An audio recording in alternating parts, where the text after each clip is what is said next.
Everything should be set up. Can adjust for the music in a moment. If we just remove that. Oh, I need to fix this.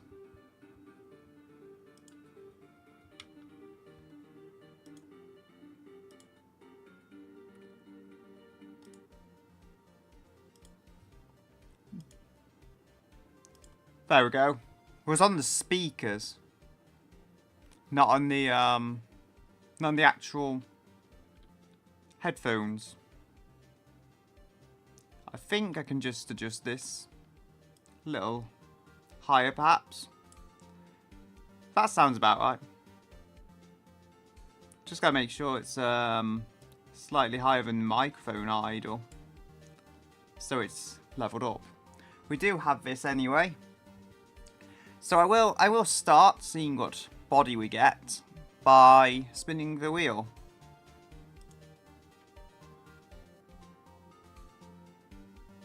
And we've got a sedan, or saloon, whatever. So that's a thing. Could be an interesting build so far.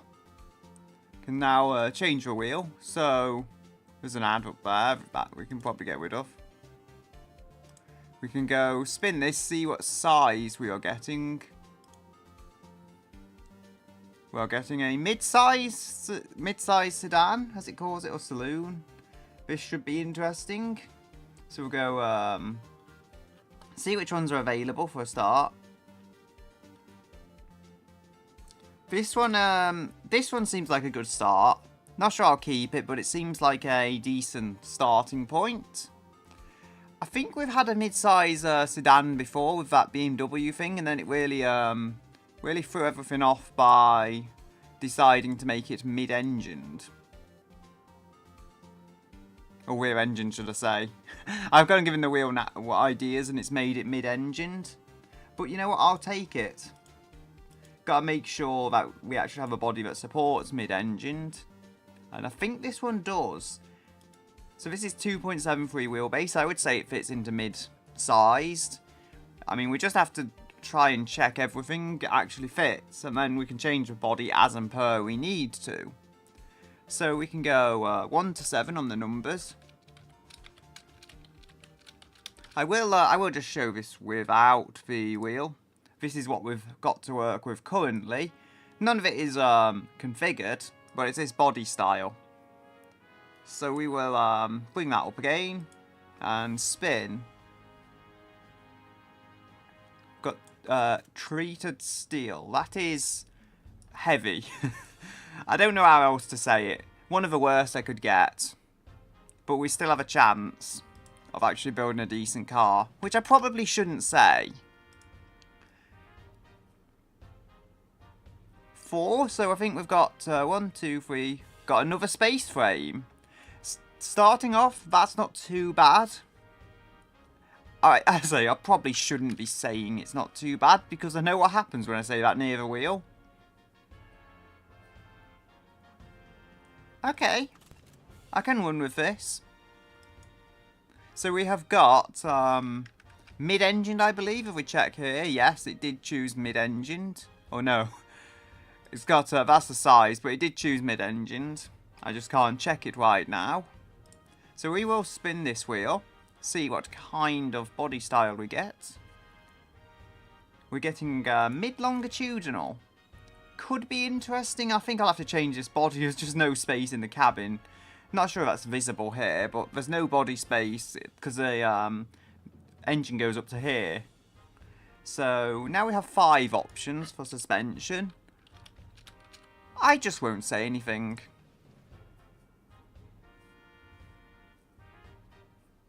Okay.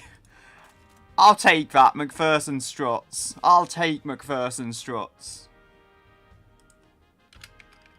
And I'm opening, I like opening the code window thing instead on the Chrome instead of actually the wheel options. Ah, yes. Hi, Helena. The like button is indeed a wheel.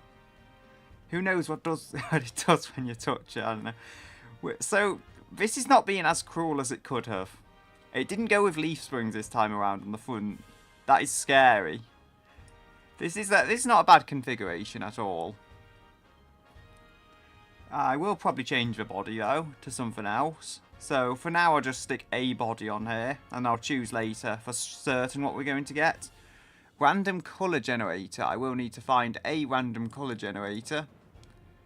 Because again, I've not got one up. Like the fool I am.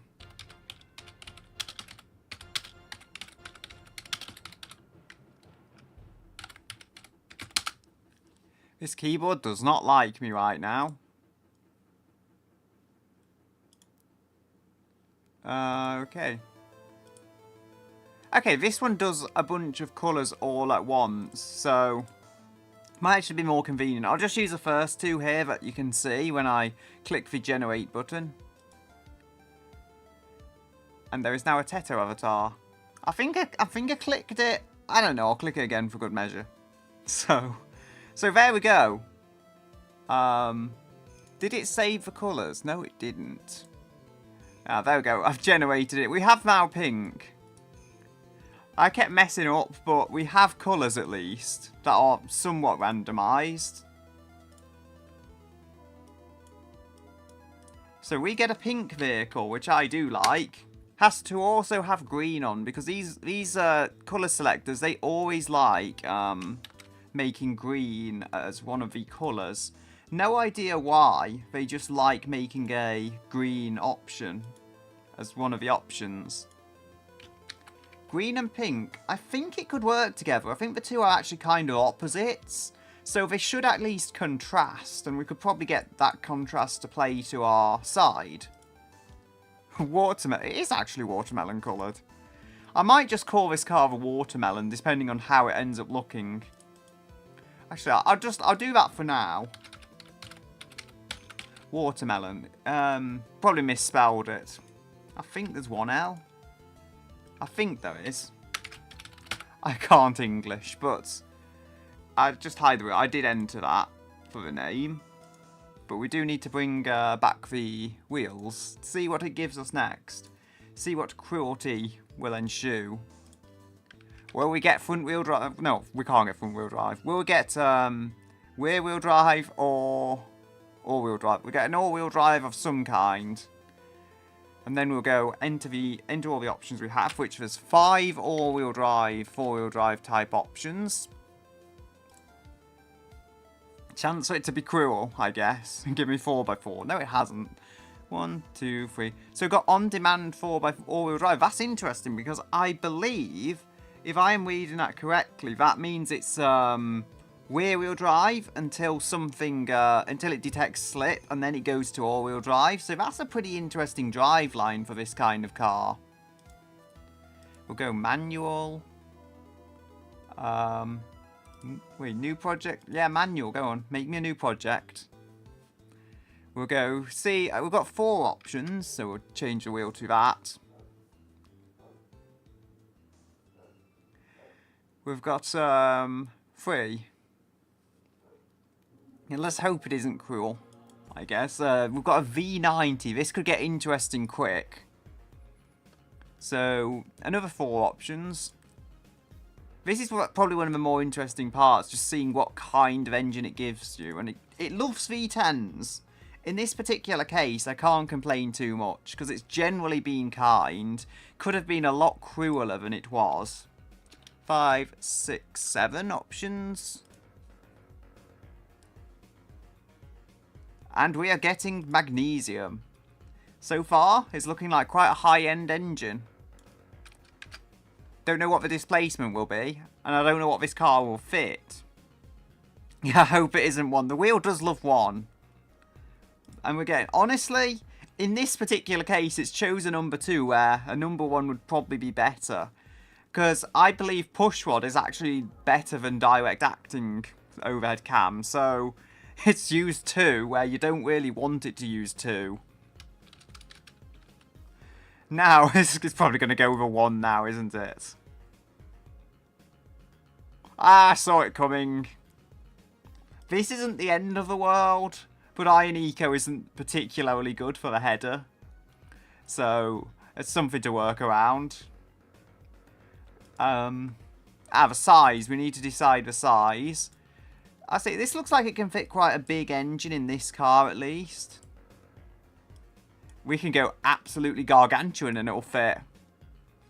I don't see why we should have to go beyond 10 litres, so I'll choose up to 10 litres, because after that point it just sounds like so absurd. I'm not really going to get a good engine out of it. For a car, it just starts becoming a truck engine and nothing but a truck engine. 6 litres. I'll take that. I honestly think this is going to be quick. Even if it doesn't give me a turbo or anything, I think we're on to a very quick build. Before it was actually pretty kind, maybe a little too kind with the sports car it built. So that's a thing. Gonna try and just get this up to size. Just waiting for it to choose one on brakes or something. So far, this is not a bad engine. It is visible behind the wheel, just about. I was thinking here I didn't select an option. No, it just selected one. 7 options here. And I've got to correct it because I missed out one because of engine size and stuff. Okay, we've got cast iron. We're not looking good now. Not looking good. It's probably usable, but it's still not great. And then we've got something fairly high-end. Forged light. The one thing about cast iron, it's not the heavy-duty version, so we should probably be able to get a few revs out of it without it completely blowing up. Oh, I've got 7. We got a 7. And it's low friction cast. I was going to think, do we want a 1? I'm not sure low friction cast is even any better because of the way it's sorted it. It's cast iron regardless. So we have got 3. Yes, we have indeed got 3. We've got balance shafts. Okay, that somewhat makes up for it. Do we get... Are we allowed VVT? Because if it's cruel, it won't give me any VVL or any VVT. It's done that once before. And we are getting valve timing, okay. We are going to check the variable valve lift, see what we're going to get here. Nope, we don't deserve variable valve lift. And the aspiration, there's 4 different options, and then there's like sub-options if we get turbocharger, so... We'll see. Number 2, we'll get a supercharger. This is, honestly, despite the internals not being perfect, I think this thing's going to make some power. Because I've had it before where maybe an imperfect configuration, but it just makes up for it with brute size and aspiration. We get a screw supercharger. Oddly, when it chooses a supercharger or a turbocharger, it likes going high-end for some reason. And I do need to get the microphone noise blocker. That's on the art PC. Because I didn't move it back. Okay, we've got 4. It does like high-end superchargers and stuff. As I say, it like gives me all the high-end options here for some reason.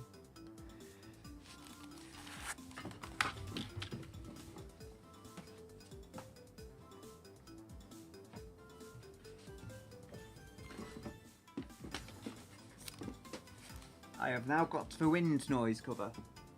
Somewhere. It just vanished. I just put it down.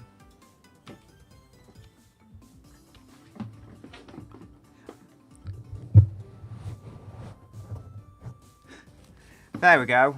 The wind noise cover for the microphone had decided to roll halfway across the room, which is exactly what I wanted.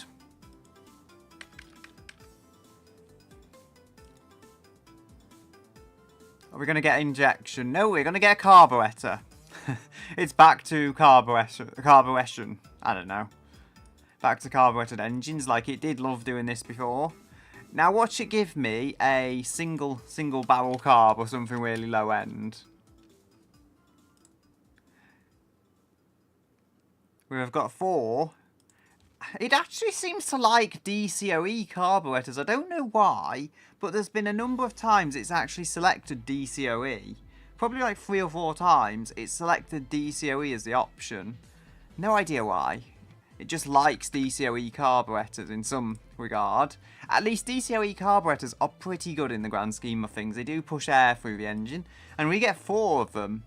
Okay, I'll take this. So it is using a carbureted kind of fuel delivery type, but they're not half bad. For once it's chosen. There's a pirate flag. It didn't show on stream avatars, oddly, but it is on the YouTube window.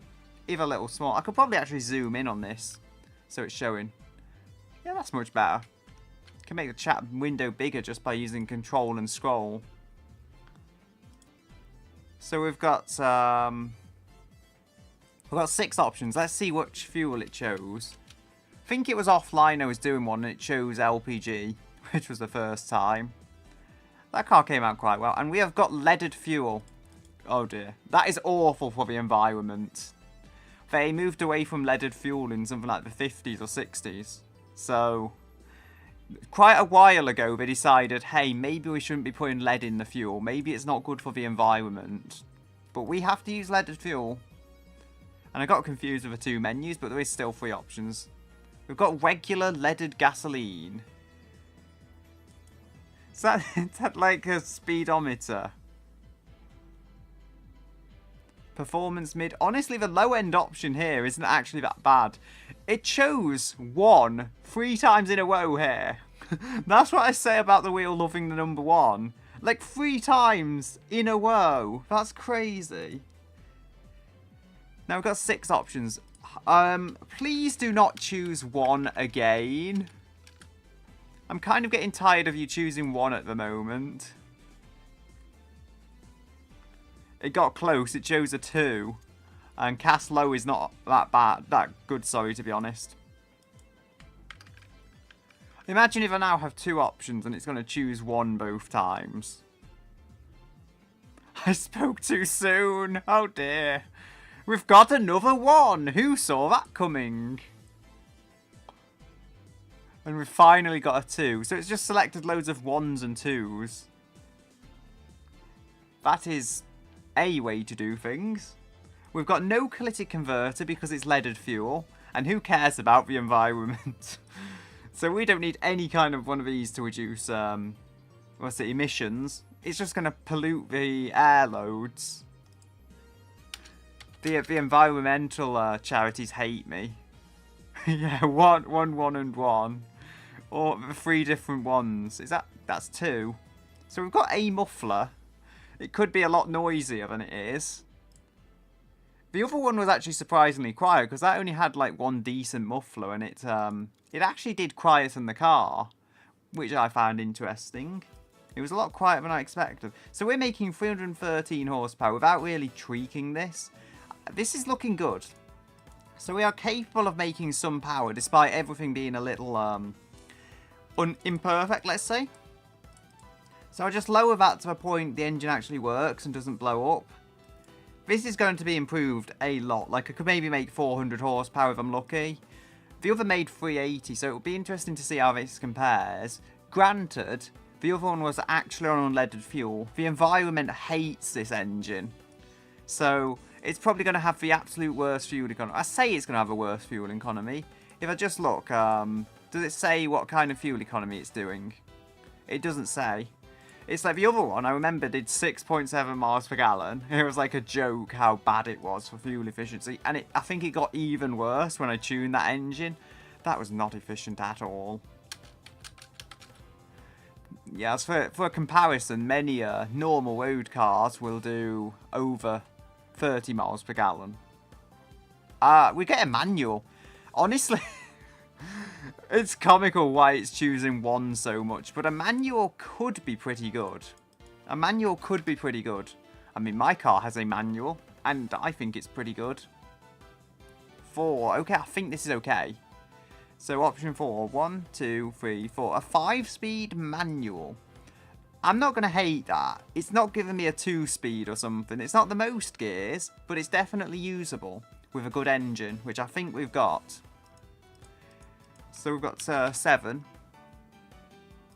One of the learner cars I had actually had a 5-speed manual. Random law. So we've got 1, 2, a clutched LSD. So we have got a proper differential. At least the moment it chose a 1 was a moment where 1 is actually one of the better options.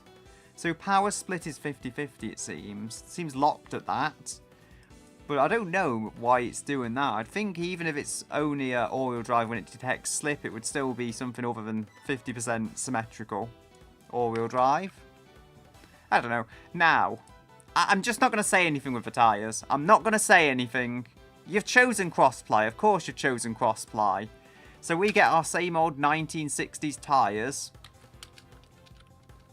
It would choose 60s tyres, wouldn't it? Instead of actually something decent and modern. Okay, that somewhat makes up for it. 1, 2, 3, 4, 5, 6. We've at least got sport, even though it's been cruel and chosen 1 again.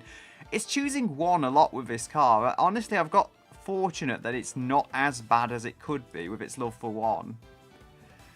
Because as the wheel loves 1 are typically all the low-end options. I think we've got out of this quite lucky. Oh. You would, wouldn't you? I'm sure something is wrong with this wheel. It's choosing 1 far too many times. Steel wheels. Okay, it's better than having, like, chunky off-road tyres, but no less. No less. Steel wheels. That's what we're getting. I am seeing this should probably have an older body, because steel wheels, cross-ply tyres, all that. This body just looks far too modern for my liking. We've got 5 options here. Brakes. I'm just not going to say anything. It's better if I don't say anything. Yes, and the... Why are there so many ones? Why are there so many ones here? I know I made fun of you, Wheel, yesterday. Are you trying to punish me for that?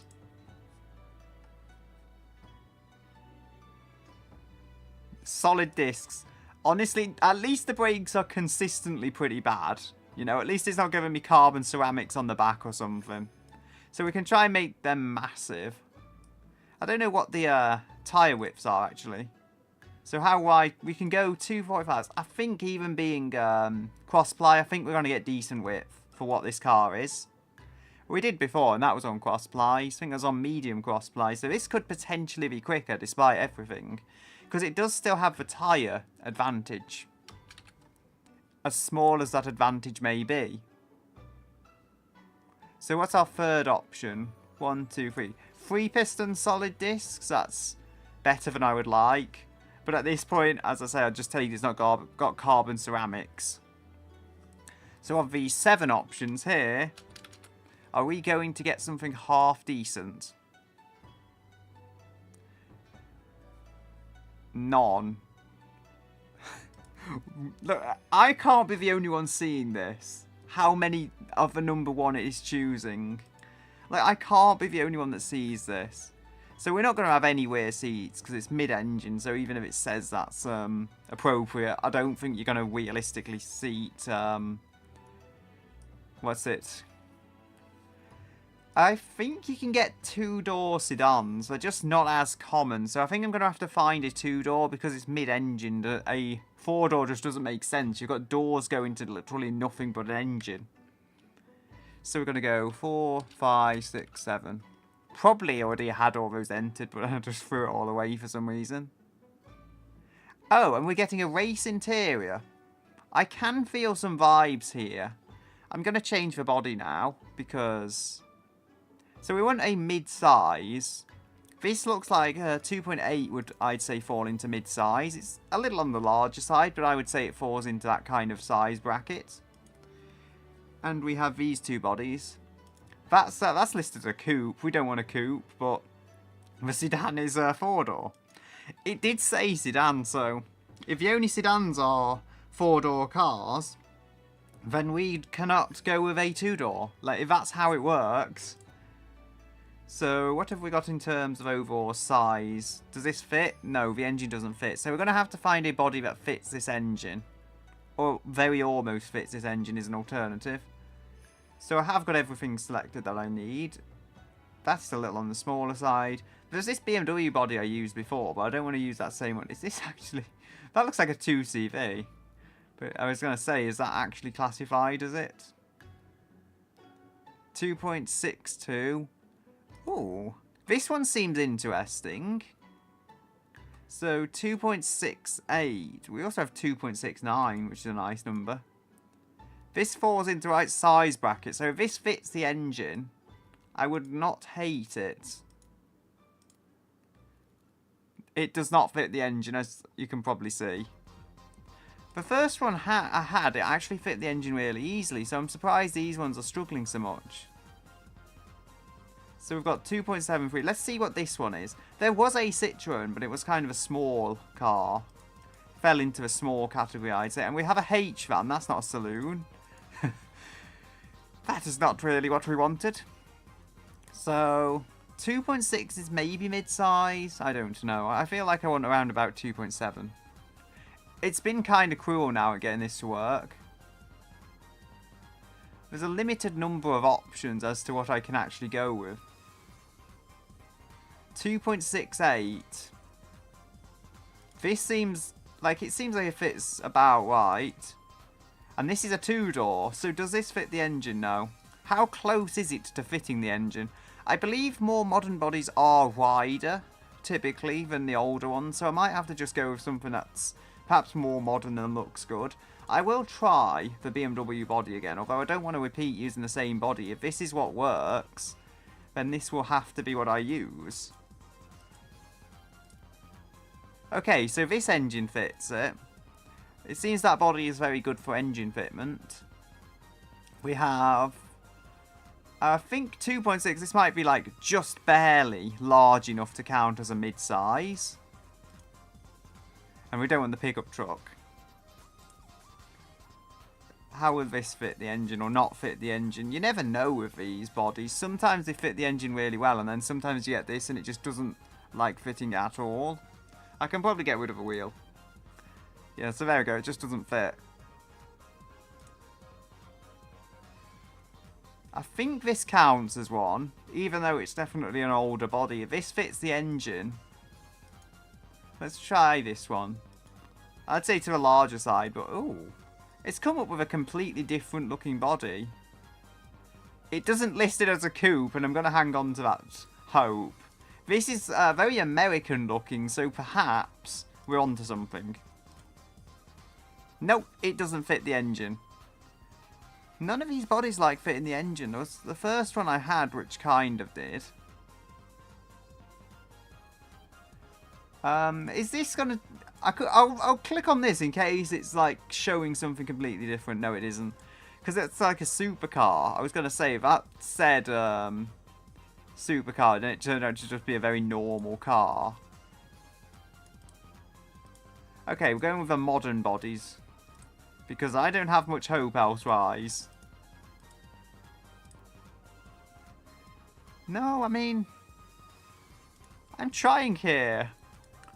But none of these bodies do want to fit the engine. We've got this. That's definitely to a larger side though. I think I would have used that body. So there was that first body I had and that fit no issue with this stuff, but... Oh. Okay, I found something. I found something that fits the body. This is probably as good as we're going to get. Or fits the engine, should I say. So that's a coupe. Hatchback. I think this is a BMW 1 Series. There we go. So this is the one we've got. Yeah, pretty sure this is a BMW 1 Series body. Looks like we're building another BMW. Because the BMW is what fits the engine and looks somewhat decent while doing it. And also seems to have some interior cabin space set up this way. It's odd, but the cars which are not front-engined always seem to end up being BMW bodies. And BMWs are typically front-engined, so go figure the craziness. We are on steel wheels, so I could probably actually change that now. I will need to ask it what downforce it wants. I'm not going for an own downforce because that happened on an offline build. It didn't look good. They don't look too bad. I may have to change the overall wheels and stuff though. I mean, it's obvious the track width is terrible, but I can adjust that. This is actually similar to the other one we've got. Double wishbone rear, McPherson struts front. And it's actually a BMW body as well. Just this is mid-engine, not rear engine, which I think is slightly better for overall balance. Because of the nature of these bodies, we've got rear doors that go nowhere. It doesn't allow me to have a coupe, so I'm stuck with the hand which it has dealt me, which is having completely useless rear doors that go nowhere. They're certainly not going to be used by humans. Might be used by, like, rats or something to get into the engine bay and have a nest, I don't know. That is going to do for now. We just need some basic downforce componentry to tie this together. Looks like this has some space for exhausts to fit.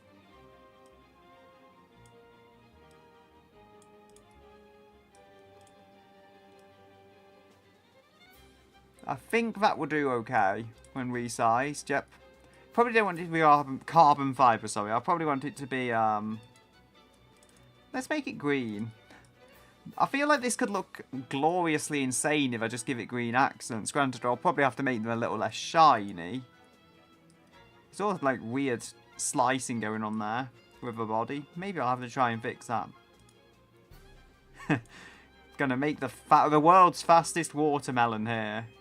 So we don't want it to be shiny, particularly. We can give it a bit of shine. No flake, because I'm going for more plasticky, I think. Probably go 50% on the pearl. No, we just don't want it to be too shiny, but I think even plastic has a certain level of shininess to it. Could have maybe a little bit of, yeah, a little bit of flake. Just to make sure it's not a completely flat colour. Then we'll go with maybe a 50% shininess. I think that might be a bit too shiny, I don't know. 33, maybe 20% flake to go with that. Make it look a little bit more like plastic. And I think that works decently well. So that's a thing. Then we have... But the overall setup of this is honestly pretty good. Especially given the number of times it chose the number 1. So if we can go maybe slightly smaller alloys, because we kind of have to. Like, this does not like width on the cross plies. I mean, we can also do that. So that's 235. So that's not as bad as it could be. But getting width on these tyres, it's not a great idea to use these tyres for width. I just hope this is enough. I mean, it does have a form of all-wheel drive, which may well save it. Because I'm not getting massively wide tyres. All-wheel drive can kind of pull more grip out of lesser tyres, let's say. So, that's certainly playing to our hands in the best way. We have got drum brakes on the front, because of course the wheel would choose 1 on that. We have got to select the... I would say get these wheels larger, but I just can't. They're just not going to work being any larger. So how is the largest I can get these brakes? Can I actually get them pretty large? And I think that with 235 width tyres, we could be doing a lot worse. So the aero. I've gone and stupidly added front and rear aero without really paying attention to asking the wheel. Which I really should be doing. So, let's have some options. So we'll go... all, rear, and none for the downforce. Let's see. We're getting all aero. Okay. That works out for me because I just added all the aero anyway. And I didn't really do anything else. I have thought of... So, I don't think I've actually finished this car with the wheel. I think I do need to add a few interior bits and stuff, which I didn't do. I just get distracted easily. So, 1 and 2. And we have got... active wing, okay. Are we getting cooling flaps? Which I don't think we honestly need them. But we are getting them. See, on things that don't need to be 2, you choose number 2. And I've just realised this is not alloys. Like, what am I thinking? I've put alloys on this. This does not have alloy wheels. It has steel wheels. Probably actually helps with a cross-ply tyres, mind. So, if we go... There's got to be hubcaps somewhere. They're probably the best we can do with this car. So, there's a whole bunch of alloys. they work for now. I might change them if I can find anything better. Okay, so let's see. Got these. I think they might even be alloys. I think if these load... Oh yeah, they're insane wheels. I don't think they're steel though. I mean, I can either go with hubcaps or go with, not hubcaps, but just, I don't know. They're from the 90s, I think. I believe there is some here that I could maybe use, but I don't know. So we have got, yeah,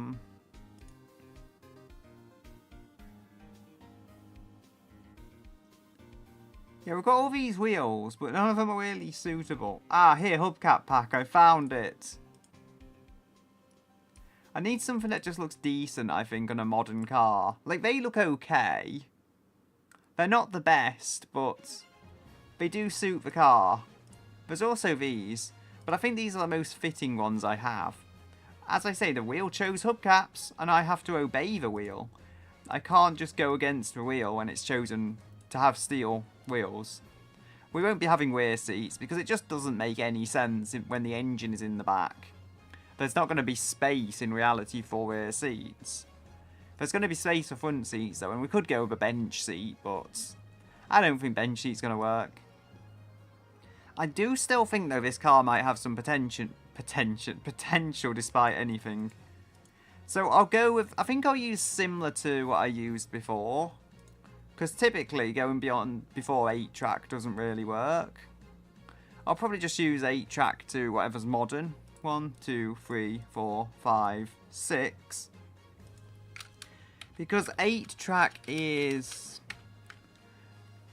too old for this, yes, but it's likely mounted in the same way as just a single DIN head unit as many other stuff, so it's not like inconceivable you could for some reason downgrade it to an 8-track.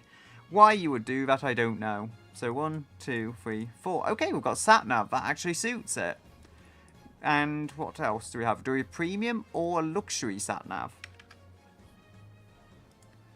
Let's see. We have premium. I'll take that. So it's a race car with cross-ply tyres and a sat-nav. Seems interesting. Now, please be kind, wheel. I know you like tormenting me, but for this once, I just want you to be kind and give me a good number. No, it's given me manual steering. The only silver lining to this, it's got manual steering, but all the engine weight is over the back axle, or towards the back axle, so the front isn't going to have as much nose weight over the steering. That's the only silver lining we get with the manual steering. That, and it's going to be lightweight, if only slightly lighter than power steering, and you've not got ABS. The love for the number 1 is doing this car in. It just so loves the number 1. So I'll probably go 1980s onwards for safety. I can't imagine this being before the 1980s. So we've got 1, 2, 3. Let's see how many there are. 1, 2, 3, 4, 5. Okay, so 5 options. What car option safety will it choose? And now you don't choose a 1. So we have 4. So we have, I think it was 1, 2, 3, 4. So we've got 2010s. Now, which level of 2010 safety will we achieve?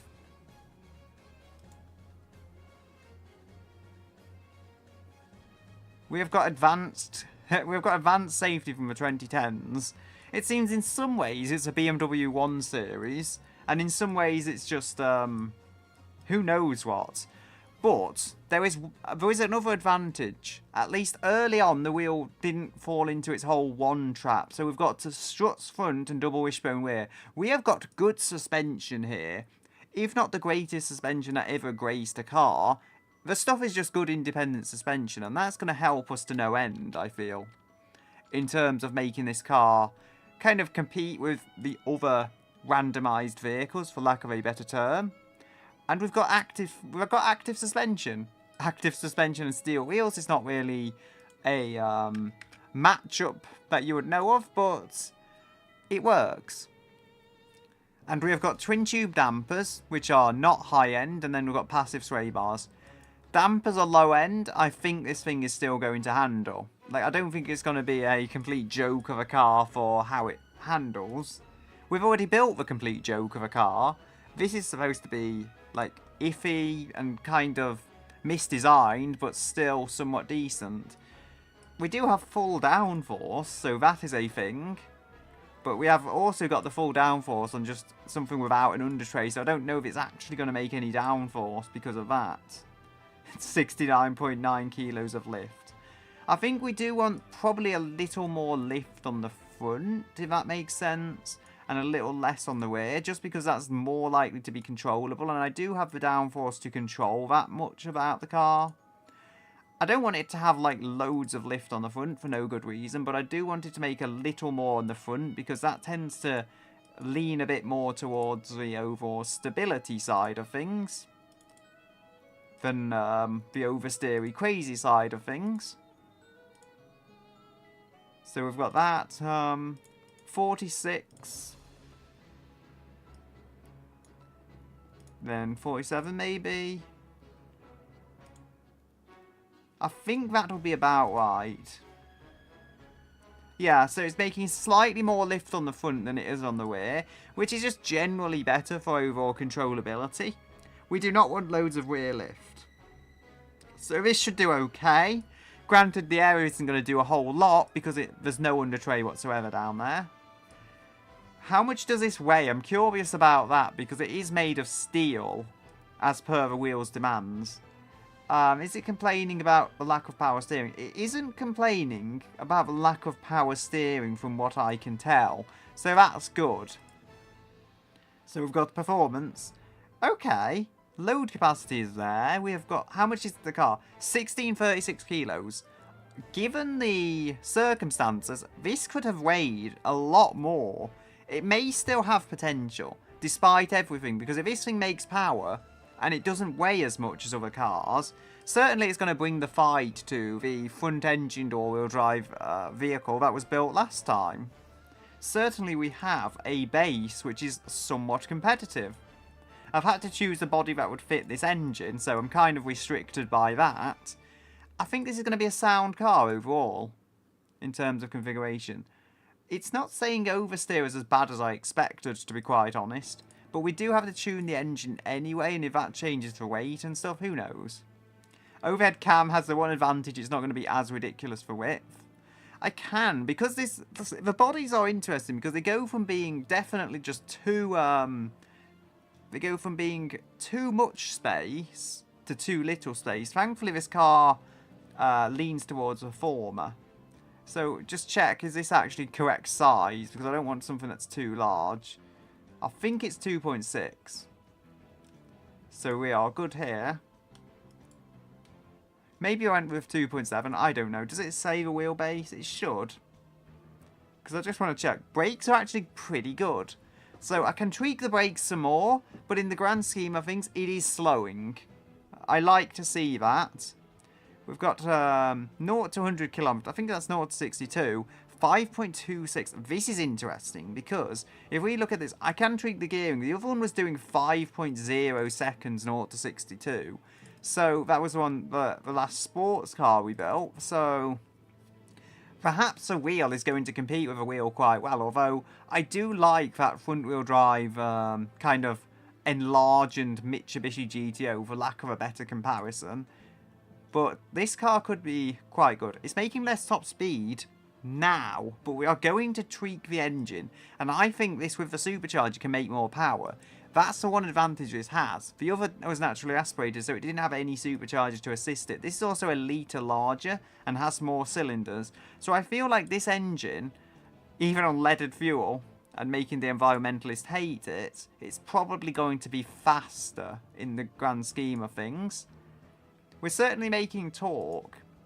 Now, as I say, I do have a little leeway to resize the engine, and I think I did do that with the last one, just to make sure that this thing could get as much power and torque as possible. And indeed, so we can push that right up.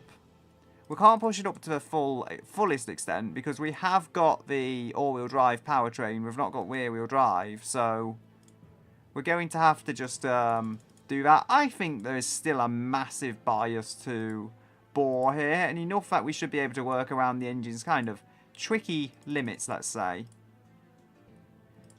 So maybe I'll make that smaller. I want to get it close to 6 litres as I can, realistically, because 5999, there we go. So I want this to get very close to the limits, because I think this car can fit it for a start. And what do we have in terms of overall spacing? Yep, that engine definitely runs much closer to the interior, the front interior, but still. I think if we can get the, the body morphs, that's what they call it. If we can get the body morphs, if we can make this, yeah, we can make the windscreen go a bit further forward, because there's no engine in the front, so if we can move that forward, it's not really going to hurt anyone. Bring those doors forward as well a little, maybe to go with the windscreen moving forwards. Like, you're going to sit a bit forwards, more forwards than you would typically, and then I think we can go with a full Ferrari ideology and just like lengthen the front end, because I think there's been a few Ferraris and they have lengthened the front end. There's just no engine or anything there, but that's kind of why you do it, because you don't have a nose weight. So by moving the overall body design forwards, you get something that's maybe a little better, and then we can do this. So it's maybe a BMW body, but I am kind of changing the proportions. I still am restricted to the saloon body as per the wheels demands, so as per the wheels demands, I am restricted to the saloon body, but I can change up the proportions as and how I please. So this is going to look a bit odd for a saloon, but I'm really going for those Ferrari-esque proportions. If that works, then all the better for it. The one advantage to this having a steel body, whereas I think the other was partial aluminium.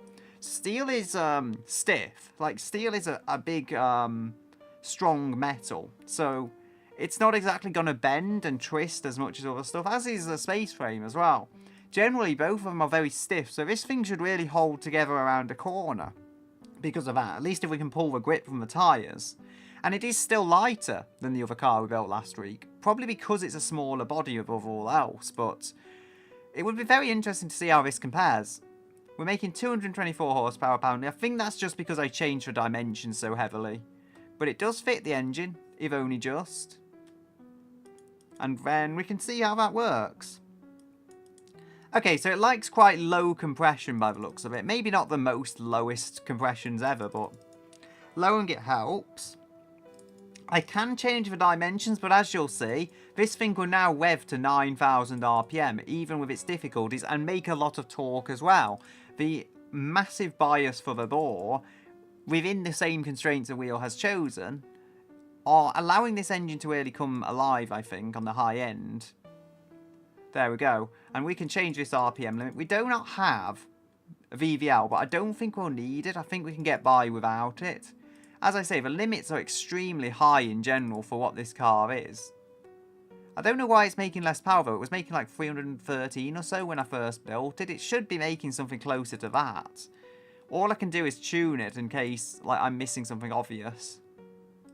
Okay, we're getting closer there. 270. We're getting some power out of it by just adjusting the cam profile, springs and lifters and all that. This is making a lot of torque. I don't think that's going to be the issue, especially if we use it for a high RPM engine. I can change the bore and stroke later if it helps the engine. I just have to know kind of what the expectations are for revs and stuff. 9,000 RPM doesn't seem like I'm going to have a problem with that. I can change the proportions and lower the RPM, peak RPM if I need to. It's just generally a very high bore makes stuff work a little better. So supercharger tune is basically, from what I can tell, changing the capacity rather. The supercharger capacity is going to basically make this drive like it's got a larger engine than it has, which I kind of like that idea. And it can certainly, as I say, handle the torque. We don't have an intercooler, which is interesting. Before, I've usually been able to adjust stuff with that or by removing the intercooler. This does not seem to have one at all, and I don't seem to be able to add one. So we've got the boost limit we can try and change. I'm not sure lowering that will help, but I can certainly try lowering it and see if it does anything good for the car. The love for the number 1, though, has really kind of done me in places. Just at least the engine is good. The other one, it just made a little too much sense. Like, everything about that car made too much sense for a sports car. The wheel has been a little cruel here, but in the grand scheme of things, it's not done anything truly despicable. So I think I can deal with this. I can check the airflow as well. Just make sure this is all lined up because, yeah, carburetor is on 51. The intercooler on this I cannot adjust, so I can't change that. We've got quad carbs. Now here's interesting because I think this might just make too much airflow and hurt the car because the airflow is so incredibly good. Like, you don't often need this many carburetors unless you're building a full out race engine. And as I say, this engine has a number of issues by itself. So yeah, it likes having a smaller carburetors and I can't blame it. They're massive. If they're massive and there's 4 of them. And I think DCOE may mean there's even like dual carburetors per like unit, so then we've got 8 carbs or something in total. I don't know, but it's an interesting way of things working out. So carburetor is on 75. Trying to adjust this stuff. We're on performance mid because that's the number 1 here, but at least the number 1 here is actually a very good manifold, if not a high revving one. So I think I can still get stuff out of it. Like if it had gone with low end, prioritising low end or something along those lines, that would not be ideal. I've had this before with a race manifold it had. Like, I can't make it any smaller. I can get this almost to 75, which I think is supposed to be ideal. But no less, we have got 70. This is overall working out fairly well. 75 works generally well, although you can use a different number if it works out better on the car, which may be the case here. I've also got batteries floating about the place. We have to adjust this. So where's the header size? I think the headers need to go up as well. We have cast low, so the headers are not good. The exhaust as well. The exhaust is, I think the exhaust can be made bigger. Okay, so this engine is decently well aligned in terms of its overall nature. It's all lining up pretty good. I mean, the valves are so vastly different, but we are making 150 horsepower now without trying too much. So what have we got? 127. 133. Do we want it to be bigger or smaller? I mean, the exhaust looks massive, but maybe I do have to make it massive. There is a single exhaust, remember? Okay, so I'll try that at 78. We are still making, as I say, 350 horsepower. Granted, I don't feel it's making its power on the high end, so we can change the bore and stroke to try and get the thing working. Yeah, the single baffled muffler as well. Let's hope it keeps this thing quiet. Or not, I don't know. We can stop the music for a moment while I hear how this thing sounds.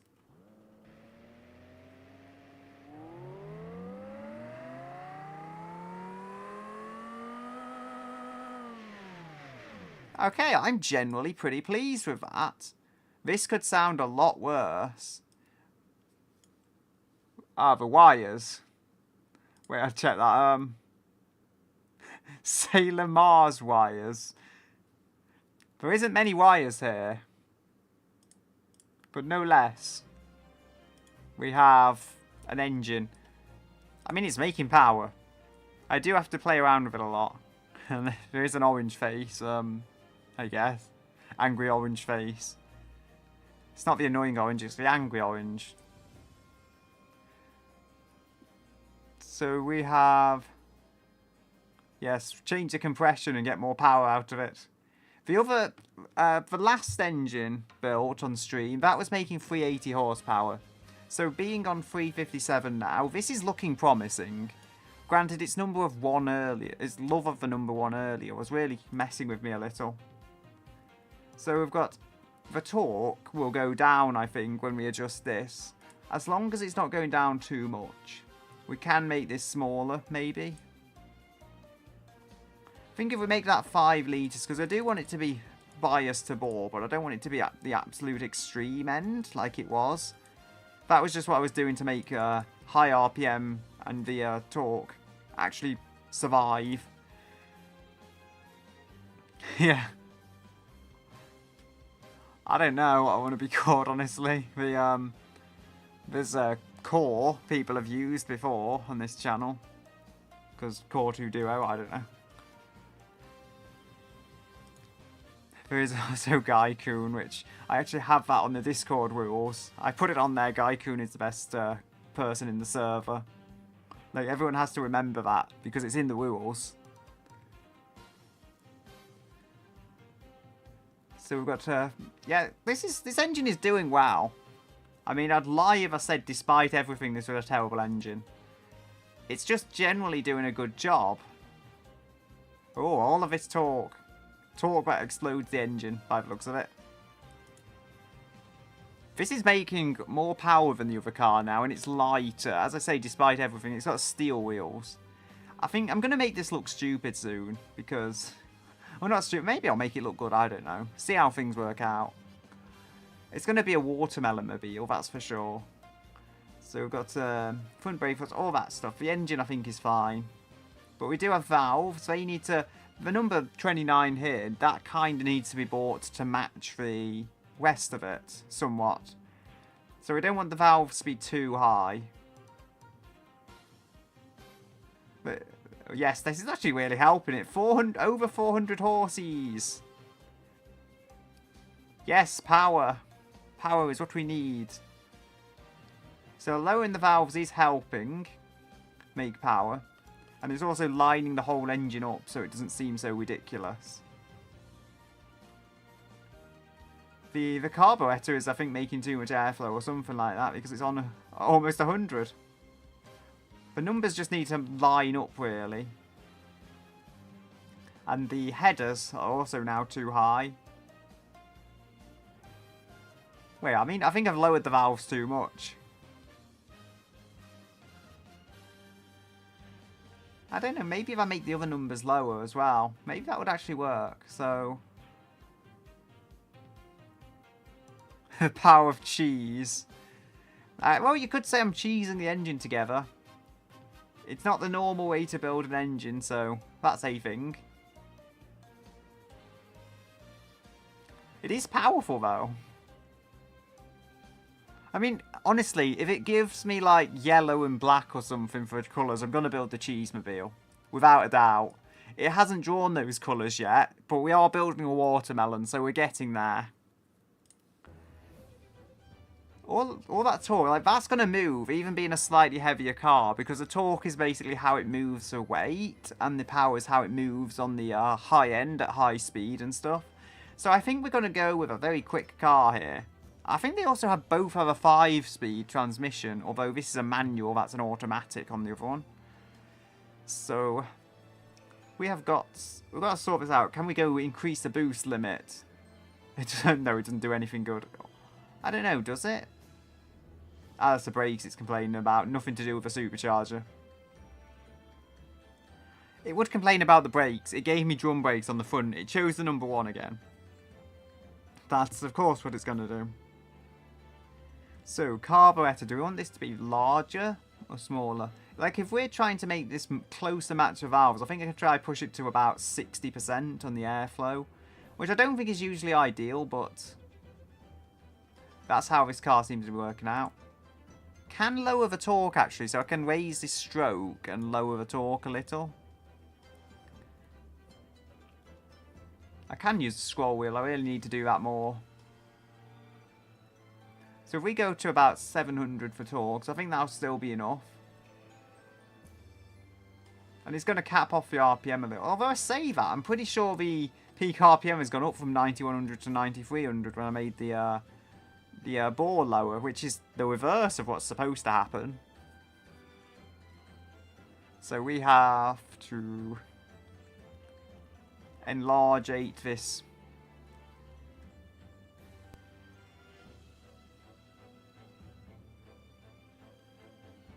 Come on, get to the right displacement. There we go. This is making some power, that's for sure. It's not making the most RPM or the most torque, but I don't think we'll need to.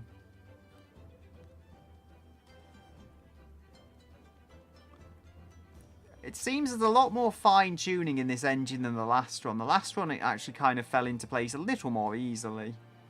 Granted, we are destroying the environment, remember. This fuel has lead in it. Because the wheel decided we're going to have a fuel type with lead or loads of lead in it. So, of course, the environmentalists are going to hate me, but the wheel decided, okay? It's the wheel's car, not mine.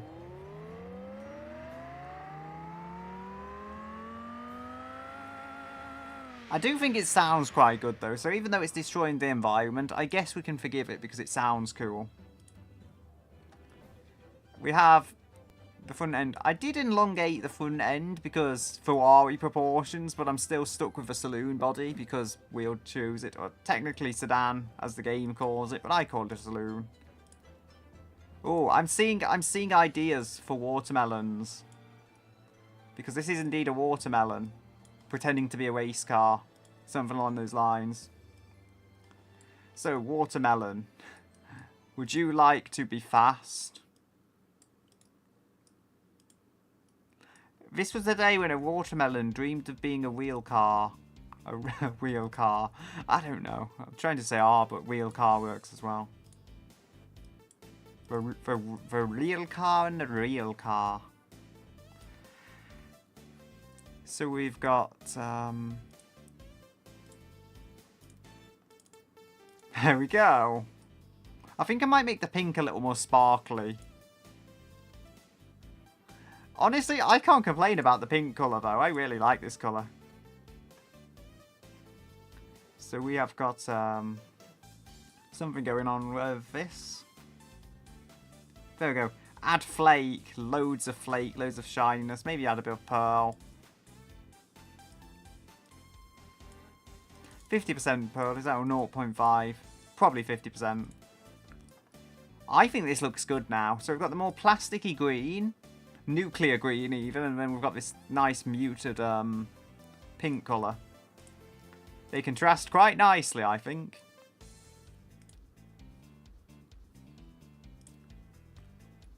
And I do believe me, I will make the Cheesemobile when the opportunity arises. I mean, there was this show, and I'm sure they had, like, a Cheesemobile as a joke, but I can't find it. Like, I don't know what happened to it. Seems to have been lost to time.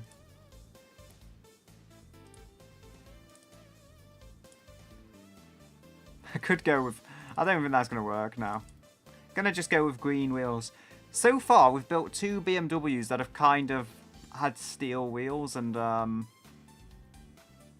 this is probably also going to end up looking like an absolute ricer, so, you know, we're going to have a car that looks like it's just a complete joke of a car, and then it's actually going to be kind of fast at the same time.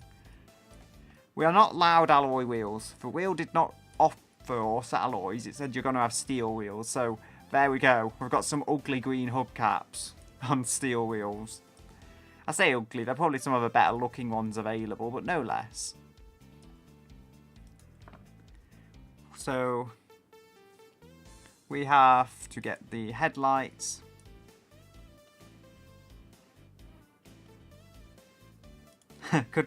This would make it look more 90s. Well, without changing the body, that's for sure.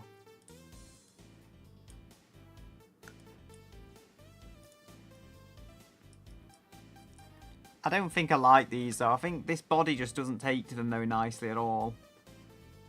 Those might work. think we need something fairly curved. Like, these may work.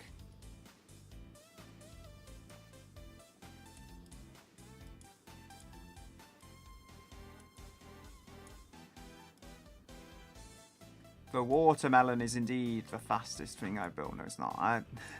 It may be good overall, though. Like, the watermelon, as far as these cars go, may do a decent job of stuffs. Just see which lights I have. Ooh, kind of like them ones. They look almost Audi-like. I don't actually despise the look of this. Could give it a Lexus grill, but I've already used the Lexus grill. So, this might work. Have to see.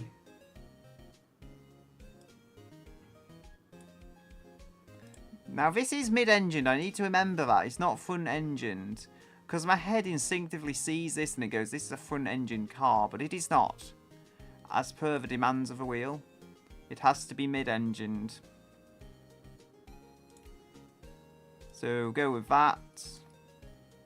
That is actual ventilation now. I think that'll do. I could add like another beam inside. That would kind of work. I think we could go with probably a bit of black trim there.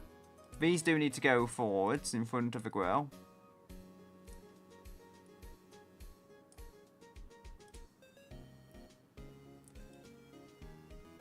So try and level this up.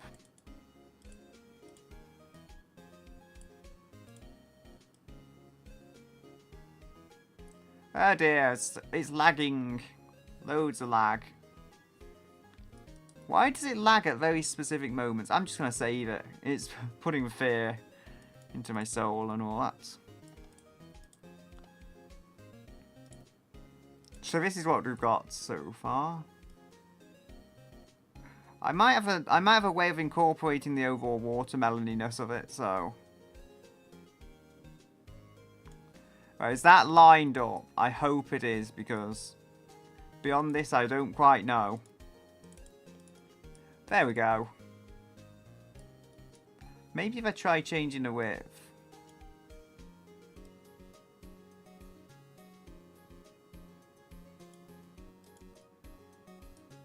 Maybe if I make that smaller, maybe that will work. I don't know. I think that works. Again, I've got to save because I'm so scared of it trying to do something.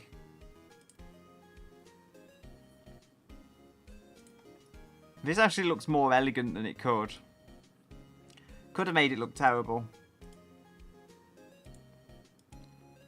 And it's not letting me add more pieces.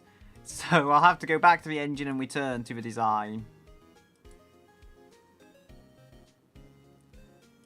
So we have a compression. I mean, this engine has a lot of overhead, though, for me to tweak.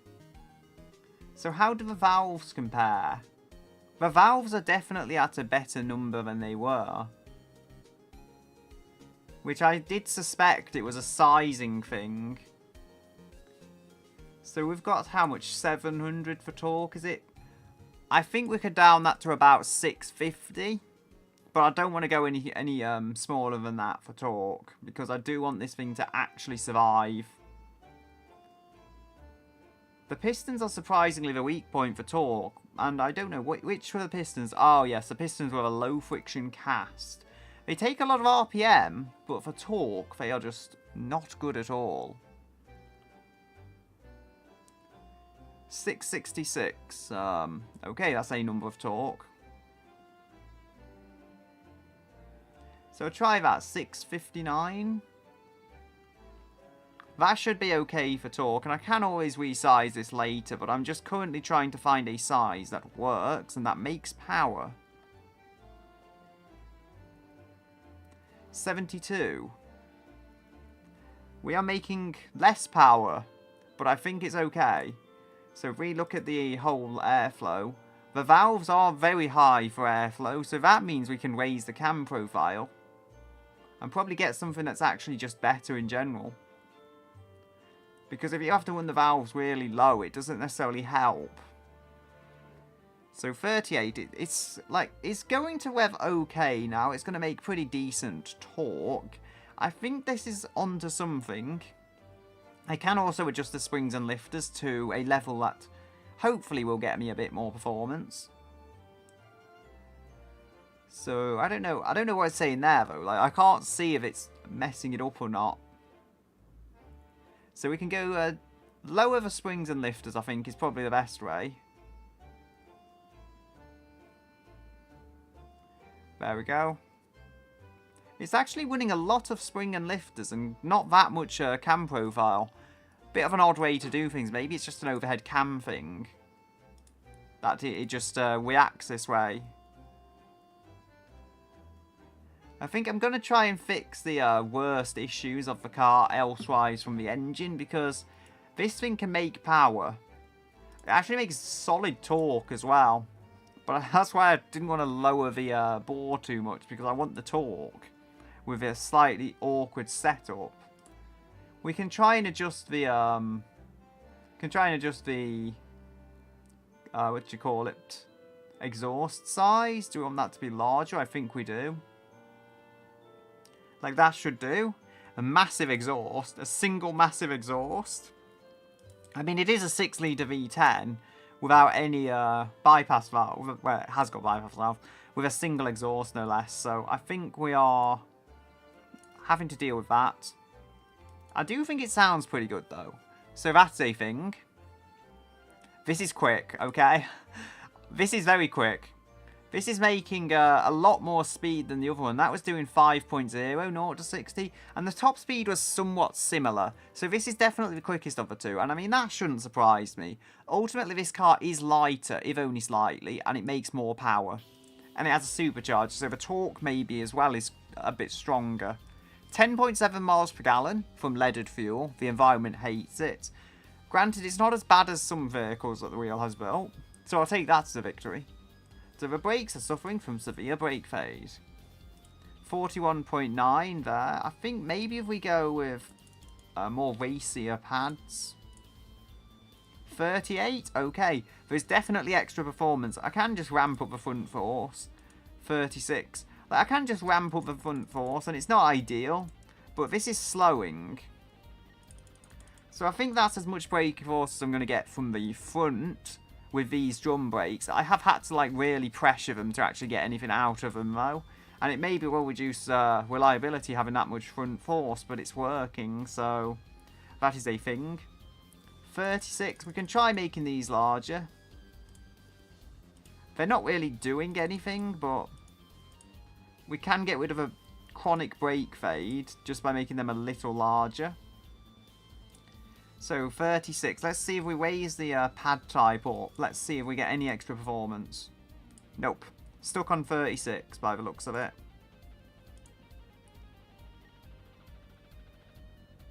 So I think we can probably go to like 50%. We have not got ABS, I have just realised that. We have not got ABS, so we're going to have to try and adjust it elsewise to get the brake performance.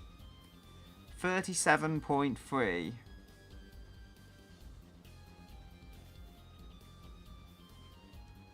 Okay, 36.1.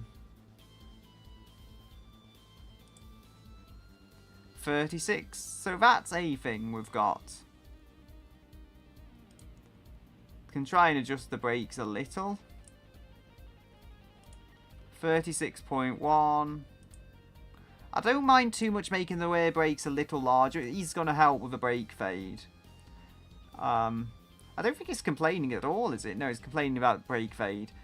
I can't do a whole lot about the brake fade, though. It's going to do what it's going to do.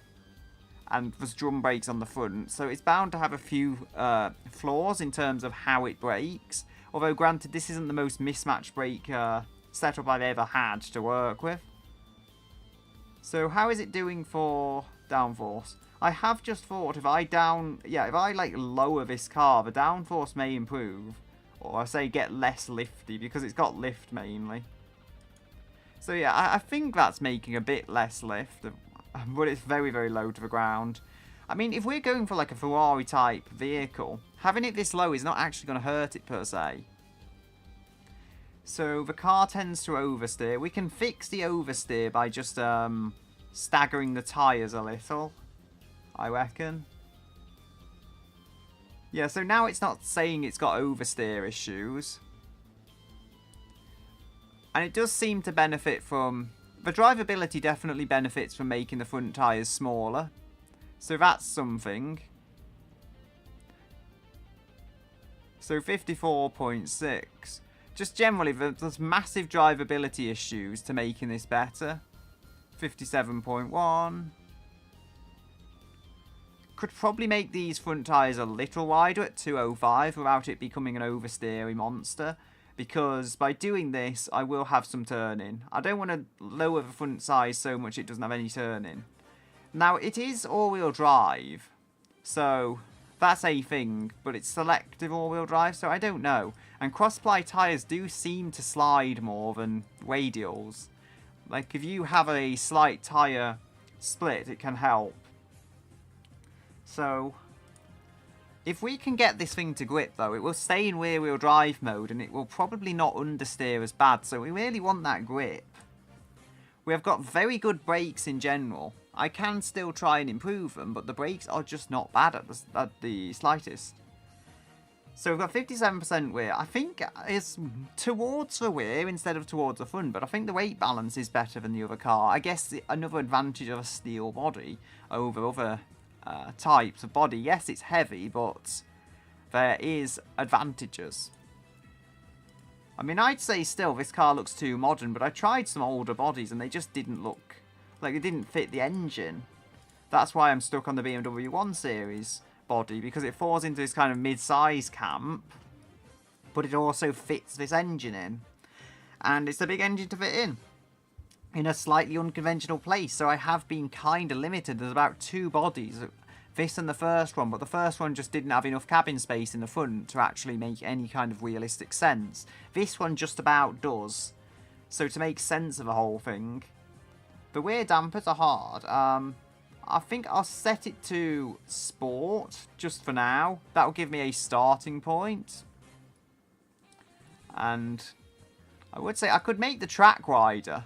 Just in general, I could widen the whole thing out. Because as I say, the wheel chooses the spec, but the wheel does not have full and total control over how it's actually configured. So I can go on the body morphs, and I can make these wider, I believe, if it lets me make them wider. Doesn't seem to want to. Can I do it with a back? No.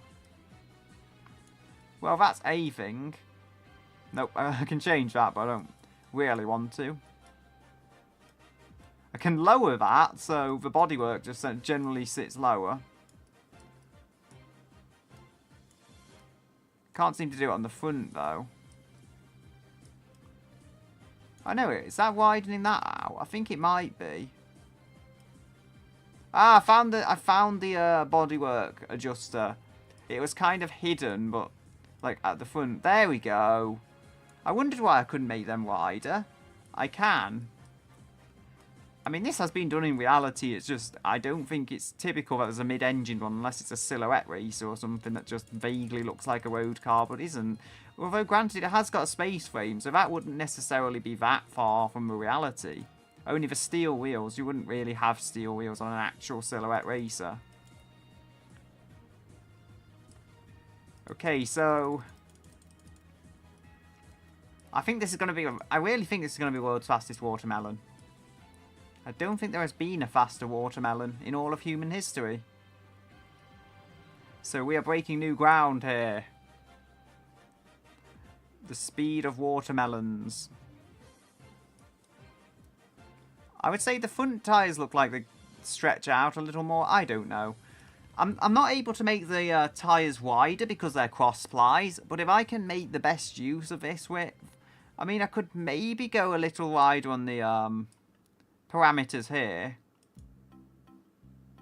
There we go. So 655. I don't think they look too bad. I mean, I've made them larger than would perhaps be ideal, but that's how you have to get any level of grip out of cross plies.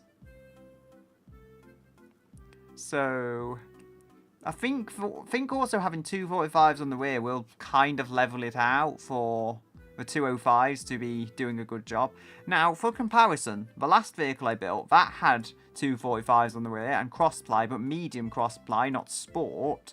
So this car does have an advantage, and it's also, I believe, a little lighter. If I just check, I think the other was, or maybe not, I think the other was, like, actually very similar, so I think the weight has kind of leveled off. This will still have a power edge, though, over the other ones, and not the Dell kind. We have car's weight and lack of steering. It's just all complaining about the suspension, and I don't want that to distract from me actually building the engine up.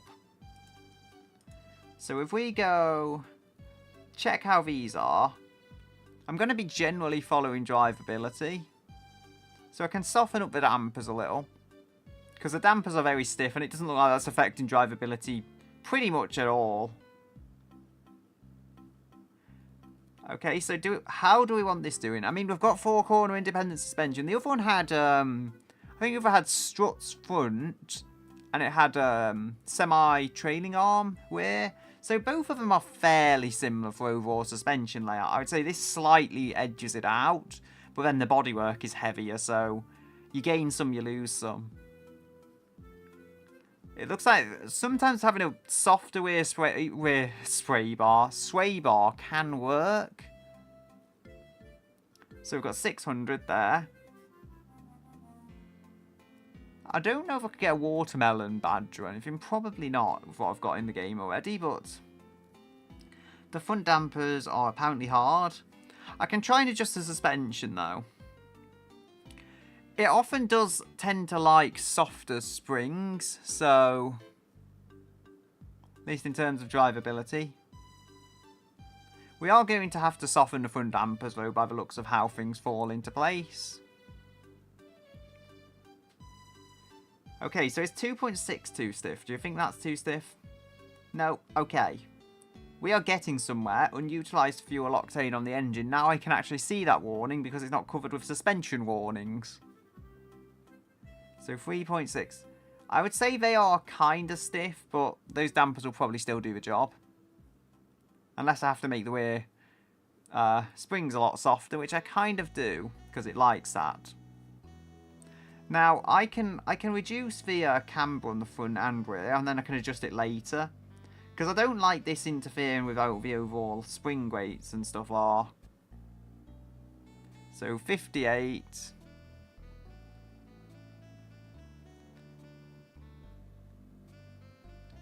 And let's sort that out. So 3.4. I mean, I think this is working. I don't imagine it driving much like a BMW, even though it looks kind of like a BMW. I don't imagine it driving very much like one, but no less, I believe this should drive well. I think, from what I've seen, I think 58.1 drivability is decent, but not the best we've seen. I think it's just somewhere like in the middle, so as in it can corner, but I somehow feel, despite the drivability being somewhat low on this compared to other vehicles that I have built, I feel like this car will actually drive better. I just get the hunch of that being the case. So it likes having the rear spring weights being pretty stiff. That probably means a reduced anti-sway bar. No, it doesn't mean that. I was thinking having that rear spring so stiff. I can kind of see where it's going with this being better for drivability though, because it'll be more predictable, I guess, if it's not too soft. I can also lower the car or raise it up even. It has got some suspension travel though, even in the lowest settings, so I can't need to raise it that much, surely. As long as there's not masses of suspension warnings though, I can come back to this and fix it later. It's liking being a lot taller. It still doesn't look super tall off the ground, and I don't think it is, but I think it just likes having suspension tuning, and I'm not going to question that, because with the drivability actually benefiting from this, I think I've seen it before. Having the extra travel means it can take bumps better. So it's not entirely bad as you may think. Like, lower cars do look cool, but in reality, especially in a road car, it's not the kind of thing you want. I can't help but feel this is a little too tall, though. Yeah. So I'm going to lower this a little until like there's any big major difference for overall drivability. I think I'll leave it on 59, as long as it doesn't drop below 59. There we go. So that is still pretty high off the ground. I think that's still low enough to be sporty, though, so to speak. Give us a good sporting driving performance. Can we raise the anti-roll bars? As I say, it's not entirely hopeless, though, because being taller off the ground does generally mean that you get you can attack those bumps on a track a little better. Or even on the road, wherever you might be driving this. Wherever you might drive a watermelon very quickly. So 393. I mean, the thing is making power. And the front dampers are also apparently hard. I thought I'd fix these issues to the point they weren't going to go and complain about them all the time. There. Lack of power steering. It's complaining about lack of power steering. Look, the wheel chose to have a lack of power steering. I cannot change that. The front brake force is very high. I think there are enough issues, though, that I can get down to what I want. The brakes are suffering brake fade, I get that much, but I can't do much about it. Because, I mean, the brakes may fade. As long as it's not really chronic brake fade, though, I can kind of turn a blind eye to it. Wheel cars are bound to be flawed in some capacity of the word. So, unutilised fuel octane, so it wants that to be higher. There, we've fixed it. Now, we've got all this stuff to try and set up so it's like the same kind of a value. Now, where's the headers? I don't know if I can do anything about the headers. That's a manifold. Honestly, the manifold was okay. Like, I didn't really need to change that. The headers I could maybe make larger and get that all lined up. Yes, indeed. So it's cast low, so I wouldn't be surprised at all if it's losing a lot of speed and power from the headers just being too small and like completely choking out the engine. So the exhaust, it lines up quite well. I mean, I don't think I'm going to get more than closer than like 74 to the rest of it being on about 75. We've got the valves at 81%, but this can all change. We're making almost 430 horsepower now already. This is good. Like, this is a generally solid engine. So we've got the manifold. I think it's here. Does making that larger lower the number? Yes, it does. So we're good now. We are able to do this. We're able to get more power through the engine. Making the overall bore smaller, I think, has in general helped the engine. Perhaps it's not an absolute help of the engine, but I do believe it is doing that. I'm going to try and keep it on 76 because I think I can match it all up that way. At least a little better than trying to go at another number. Like 75, 74. 76 I can at least get to match up. It's complaining about something. The engine has some unutilised fuel octane. Yes, I can go back and change that. That's no issue. This is making a lot of power now, and we've got generally pretty good airflow. I don't think I can really complain about this all that much. Okay, so we've got this down to 76 maybe-ish. I'll have to adjust the manifold, but that aside, I'll have to adjust the whole thing because those numbers are getting kind of too large. Right, manifold. Where do you want to sit? Do you want to go smaller or larger? Larger by the looks of it. It's just now, at this point, it seems like the tweaks I am making are just giving it more and more power. And then we've got the headers and the exhaust, which I probably won't bother changing the exhaust. There we go. So everything now for airflow is lined up pretty good, and it's making a lot more power than I had originally anticipated. We're closing in on 500, and for just a randomly generated engine, essentially, this could be a lot worse. I mean, yeah, this is like not how it's supposed to be. Okay, I have left a little leeway for the torque, and I am so grateful I have, because the torque is going up now at quite a rate. Quite a rate. The engine has some unutilized fuel octane, so it's complaining about that. I think everything is still aligned, yes. Pretty well. Not perfectly, but pretty well. Carburetor maybe could do with some tweaking. Yeah, there we go. So the carburetor is actually kind of being used now. It wasn't before. So the compression, is that going to be... Yeah, it wants to be a little higher. So compression is on the normal, by the looks of it. It's on leaded fuel. I can't control that. But I do seriously think we're getting into kind of... Not silly power, but the power where it can actually have some genuine performance from it. Remember, the other car, the last one I built on stream, that was making 380. This is making almost 100 more than that, so I think it's clear which car is going to win in a battle of outright speed.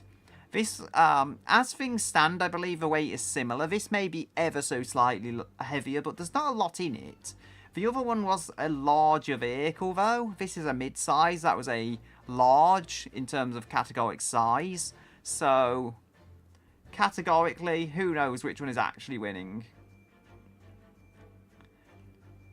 So we have these settings. 466. Is that going down for power? I think it is. I mean, there was a point there, so...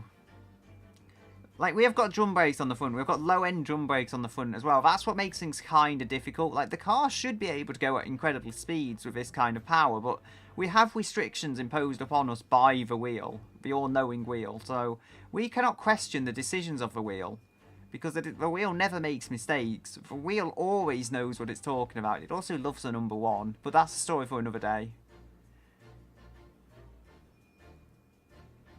I think for there's something that loves the number one so much, I think we can get something out of this.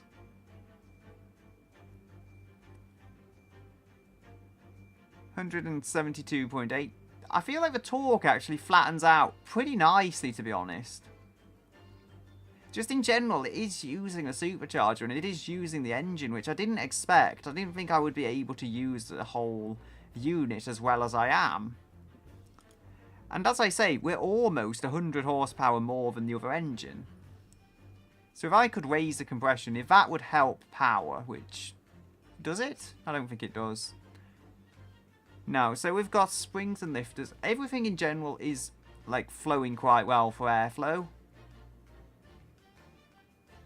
Okay, we've got this. This going up does give me extra power. The extra power boost I think we all need in our lives.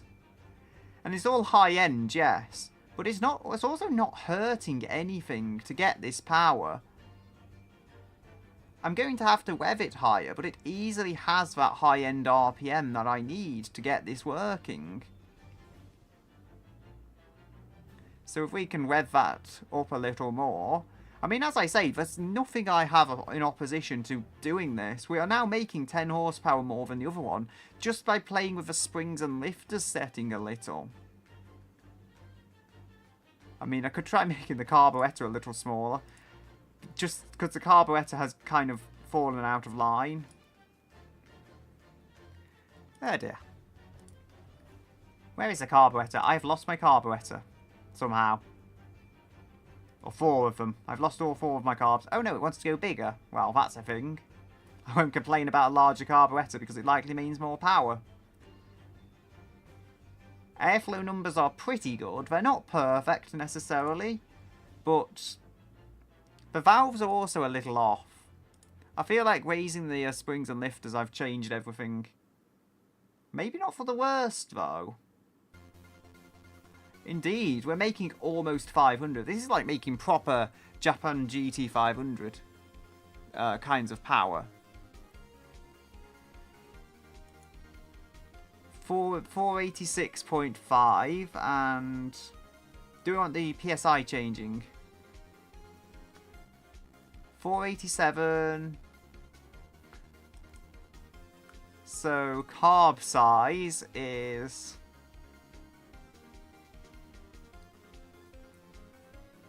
It's almost like, why am I changing it on the wrong thing? I don't know. So manifold. I mean, like, this is making solid power, solid torque. As far as the wheel has gone, and it's not a turbo, so we're not going to get any kind of odd power curve going on. Almost 490. Like, I would say this is not a 500 horsepower car, but it runs it pretty close. And I feel sure, just by virtue of having brute power, it's probably going to beat the other car. The exhaust can probably get a bit larger. There we go. The headers can then change to adapt. I like this. I actually like this a lot and how it has fallen.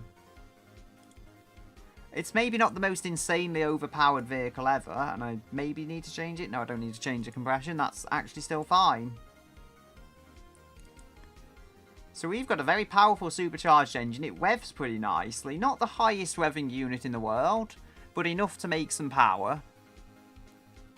So we've got 347.1, 348.6. It really does like it, though, revving out a bit over the limit. And that's fine. Or not limit, over the peak RPM. We have the leeway for this. 7,300. I'd say that's like average. That's not super high RPM, but we're making 485 horsepower still, despite all of it. We're actually in the clear torque-wise, a lot more than I was expecting. It revs to 8,400. Fairly... It revs to 8,400 before blowing up, and we're only at 7,300. So we are easily within the engine's limitations. I mean, the only thing is, if they'd given this alloys, they gave it steelies, and oh my goodness, what's happening with that exhaust? That is some exhaust there.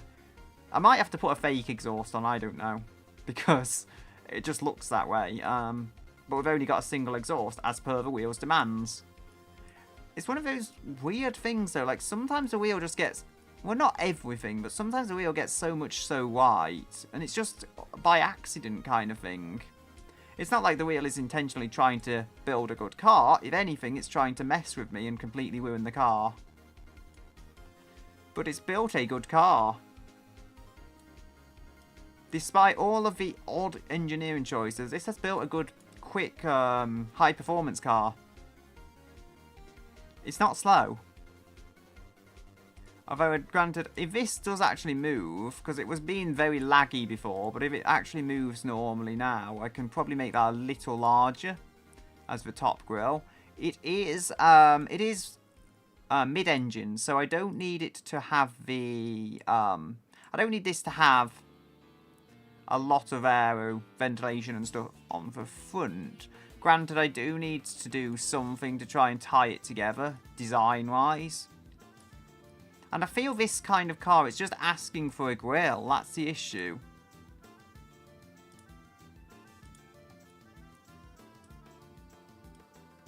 So, like, if we do this... What you can actually do, you can make your own grills and stuff. So I thought... Well, kind of not entirely, but you can add your own touch to the grills. So I'm thinking what I might do, keep on with a watermelon theme. I mean, I just need this grill here, I feel, though, visually, because it is a rear engine car, mid-engine car, but how to make it so it makes sense, kind of thing. So we have some grills, I think. You put them, like, under the grill vents. And it does, there we go, mesh. So here it is. You put these underneath, and it does actually give you, let's try these. It gives you, like, a grill here. A line to surface. That is a thing. So, what we've got here... That almost fits, though, like... I think that's just the size that I can just about get working, kind of thing.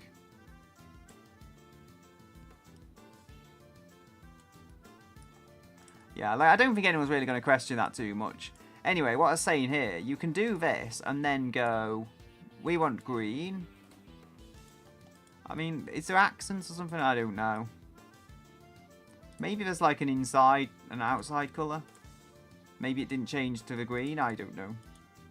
What's going on here? Ah, so there we go. So I can have, like, green accents there. And then what I can do here, I can actually have this as pink. Actually, while I've come up with a game, I might just call it... Name, sorry. The world's... It's the world's fastest watermelon, which doesn't even fit. I mean, that's any name. So we have got to maneuver that across.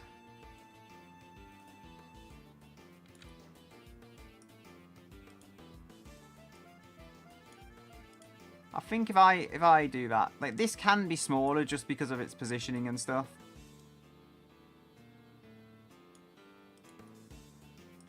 Maybe if I go and select the other one and go move it forwards.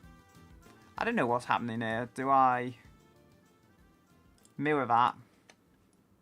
There we go. Now it's actually fallen into place. It's just taking its time. So I've got a fairly continual design theme going on here. These vents do go nowhere. There's no engine there, but I think it looks cool. And that makes up for it all. I can do some more tuning and stuff because I think I'll just move that forward to make sure. And then, or maybe not, actually. I moved it forward. That just didn't actually line up at all. Yeah, so it has to be on the same layer as those, which I guess kind of makes sense. I don't think the game was originally made to have customizable grills and stuff. But I'm quite happy with where this is falling. I mean, it looks kind of tacky and weird, but it is also watermelon colours, as chosen by the wheel. Of course, the wheel is all-knowing.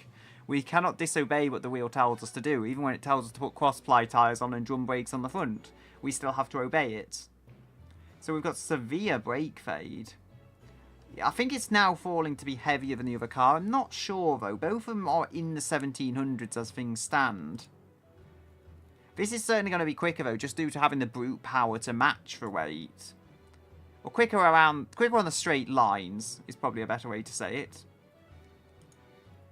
So if we've got this, do I want smaller front tyres? Just due to the balance of the thing. It doesn't look like it. So we've got 55.1, yeah. 205s, 245s, it's decent. I mean, it's all-wheel drive, so maybe it's not as ideal, but still, no less. We've got steel wheels, as decided, per our mighty wheel. 37.6.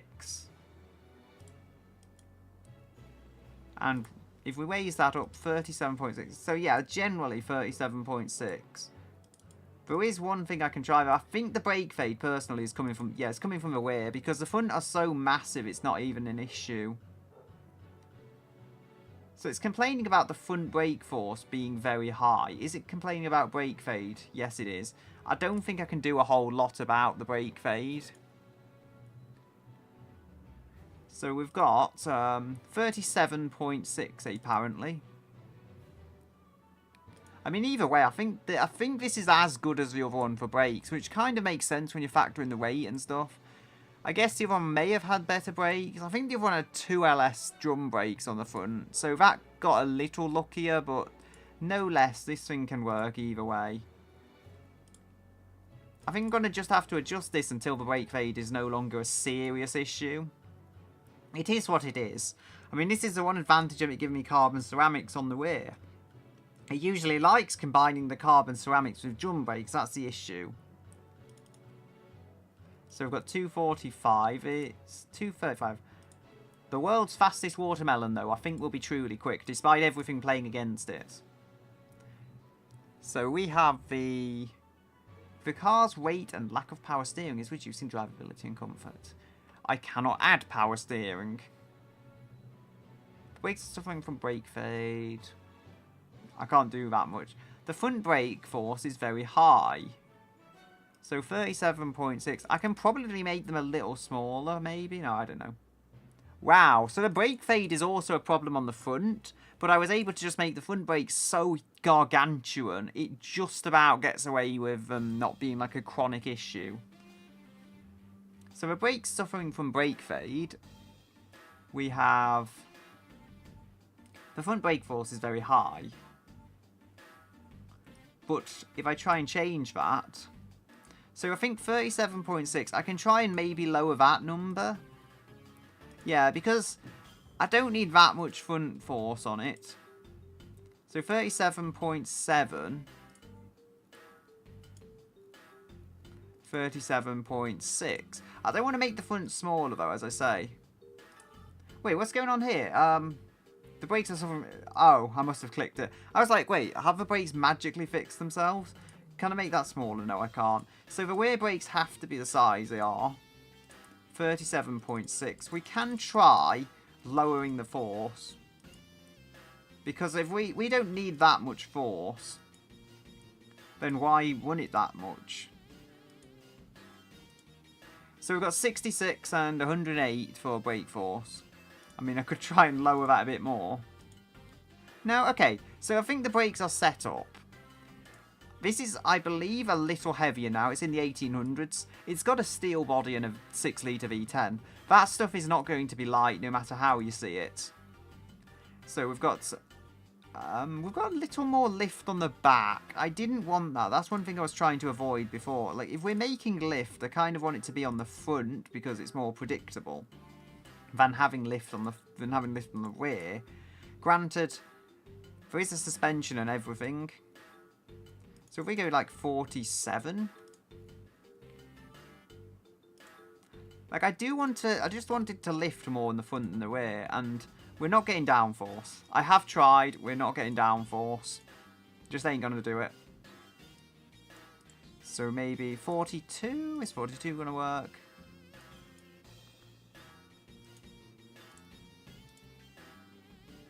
The car's weight and lack of power steering is reducing it. So, can't do much about the brakes. I can't do much about the power steering. They're the worst of the issues, but I just can't do a whole lot about it. The brakes seem to be doing the job, at least. So, it should be controllable. I just don't trust it to brake at, like, super high speeds. I think that's okay. For suspension, there's nothing majorly wrong with it, but I do need to try and get the most drivability I can. Make sure the thing doesn't actually snap on me too much. All-wheel drive, no doubt, will help with that, though.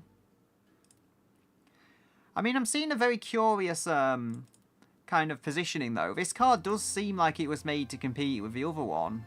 Or maybe like it was even made to beat that vehicle, because the specs really do say that. They say, like, slightly better in general. The engine, as I say, the engine has been pretty kind to me with, honestly. It does this thing, like, it chooses a body and then it chooses a pretty weird configuration, which I guess is my fault for giving it too much freedom, but at the same time, that's the joy of it. Maybe you wouldn't typically think to build a mid-engined BMW 1 Series, but with a V10, but the V10 mid-engine BMW 1 Series actually turned out better than I expected, so I can't complain too much about that much. So we've got the 0.7 there. That's probably too stiff, is it? No?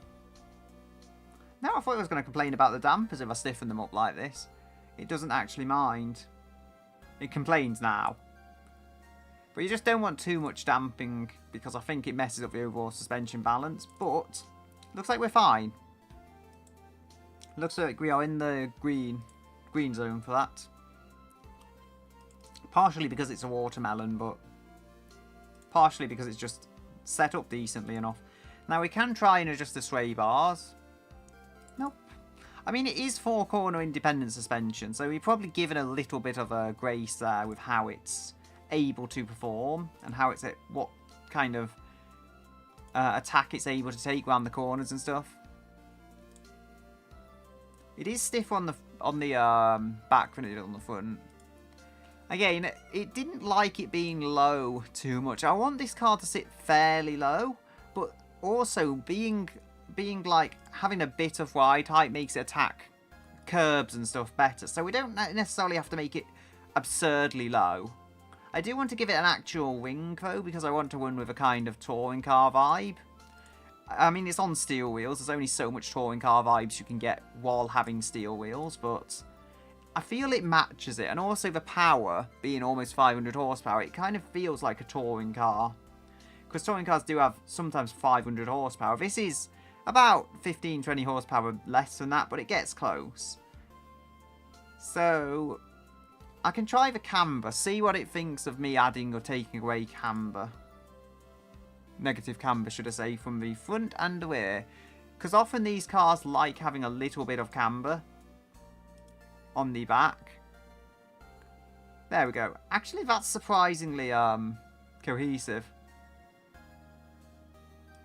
I'm surprised it just wants a tiny amount of camber, to be honest, if it wants any. So we've got 56.7. It seems to like a little bit of positive. No, it doesn't. It doesn't want any camber. I think I've set it up this way and it's actually happy with it. So we have the setup done. It's taken a bit of work, but we have this car set up. 1,800 kilos. It is not light, but I do think it's going to work. Make sure it's saved. So, 2.6. I think this is the body I used. Maybe I used one slightly longer, but it is within the limits of mid-size, I would say. So which is, I'd say mid-size is probably like 2.5 to 2.8-ish for size. Any smaller you drop into small. Any larger you start getting into the large territory. So I think the door handles are pretty easy on this. I just need some fairly standard modern handles. Oh, wait, I've had an idea. Watermelon colours. It's kind of going to be inverse watermelon, I think, with the, with the green being on the inside. But this handle does have an accent, so we can use this. We can use this to kind of run with a colour scheme. And they also, as I say, they do fall into the kind of same general region of just being sensible modern door handles. I mean, that looks a little odd because of the wide body and stuff, but that's what it is. I mean, it's a 4-door. Typically, these kinds of bodies, if you select the 2-door, it comes out as a coupe. I know the 1 Series coupe is basically a 2-door 1 Series, so in this case, I have to, even though these doors don't do anything, I have to have them on there just because of the prompt that the wheel has given me to work with. And as I say, it could have been crueler. It gave me front leaf springs once. If I bring it up. Front leaf springs, that thing was scary. This is actually fairly logical. As I say, struts front, double wishbone rear. It's actually chosen a pretty logical suspension setup. I mean, I would like double wishbone on the front, I'll be honest. But there's nothing wrong with this configuration. It's an entirely legible, sporty suspension setup. So I don't know if we have front indicators. I'm guessing they're built into that light cluster. We could go with some fog lights. Or fog lights, I say. What would you call them? I guess you call them fog lights. Can go with some more modern looking ones. Just ignore the fact it's on cross-ply tyres. Actually, I've had an idea to integrate these a little better. So we have this, not gap, but we have this space with nothing really going on there between the vents. I think we could just put some fog light type things in there. I mean, maybe not the most conventional way of doing things, but I think it works. I could add some green around the rim, but I don't think it's necessary, honestly. I thought I could make green on the inside. That might be tasteful enough. Tasteful. And I'm totally not just using that term because it's a watermelon car. There we go. I mean, they look more on the outside, though. So I think if we're going with colour, I think we could go with a pink there.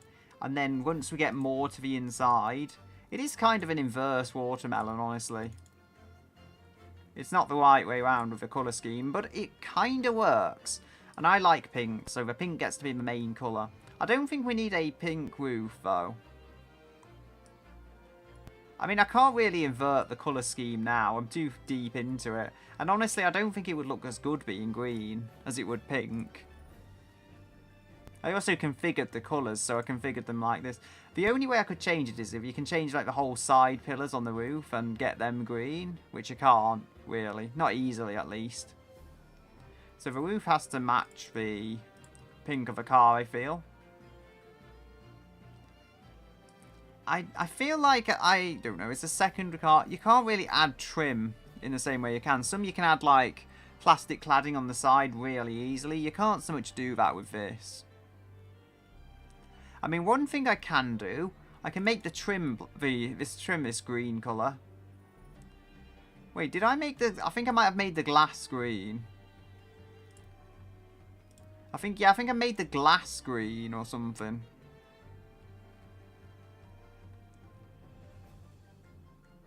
So we'll go miscellaneous trim 2. Just this whole, chassis is there. That's why it changed it. Don't really want to mess with that. I'm not doing interior or anything on these. I can make an interior, but that stuff takes too much time for what this build is. So we've got pillar trim. Does that work? I mean, it kind of does. I think I prefer the pink there, but I don't know. No, green. The green is just more consistent. So I feel like this is what we need. So what have we got to anything here? No, I think this is good. Space frame, at least. So the space frame and the steel bodywork should be stiff and able to deal with a bit of track work. We have 2 hours in almost, and we're pretty much done. Just a few smaller touches, and then we should be good. I feel like I want something pretty aggressive for the ring.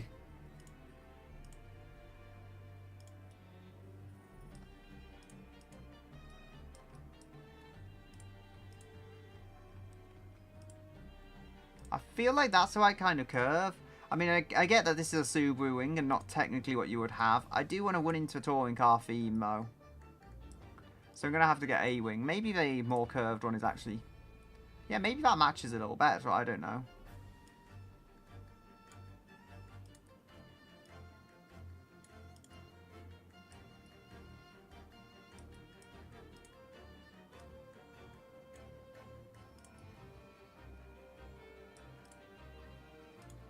I mean, it's just a crazy vehicle, but I kind of like it, honestly.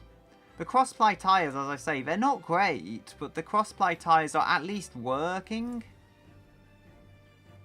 I feel like if I go with this, because there's different colour areas, so what I could do, run with the inverse watermelon theme, I feel like I could make the whole section here, though, like green, because then we have the middle that way. I don't know.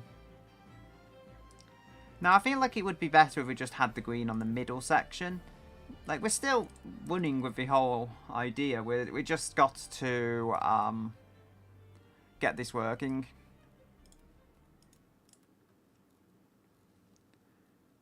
So we need tail lights. No tail lights here.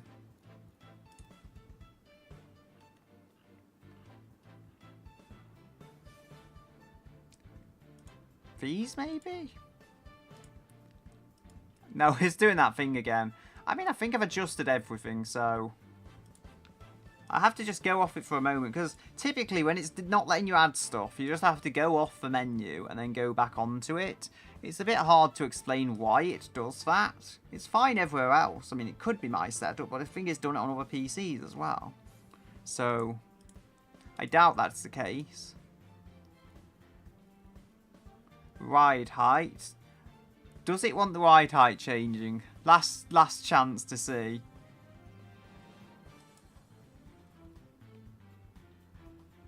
No, I don't want to raise it up. This'll do. At least we should be able to go back to the design now.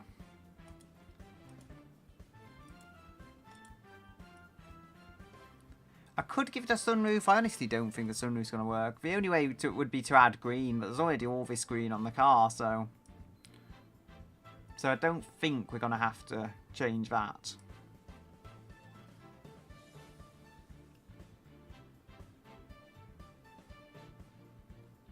Ooh, these Bentley lights.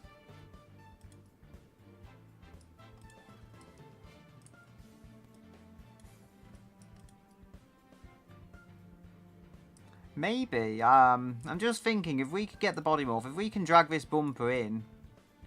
No, we can't particularly. Now I've apparently messed everything up.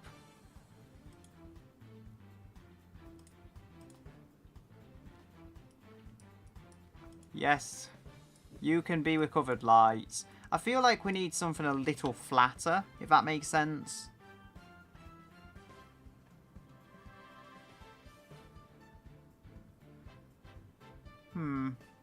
Like, I don't know how I'm going to do it, because they have to come in from the sides kind of thing. Maybe something like this. And then there should be different variants and stuff.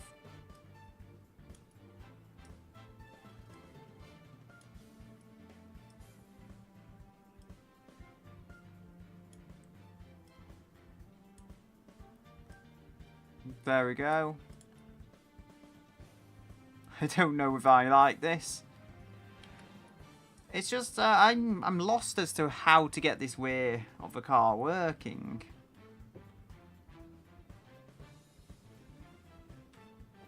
I think these are BMW lights. I think they're 2 Series lights. So they're not from the same car, but they're close.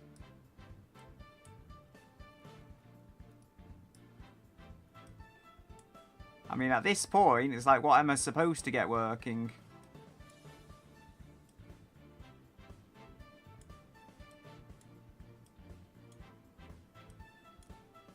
Come on. Actually try and fit in the car at least. Maybe if I pivot them a little. Maybe if I actually make them a little more original by flipping them the other way up.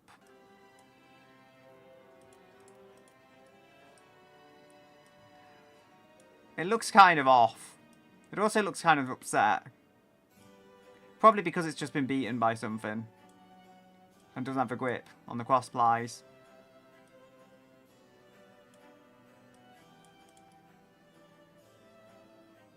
Maybe if we go and move these out, and then maybe it would align. Nope. It doesn't want to align, it just wants to go and attack the morph selector thingy.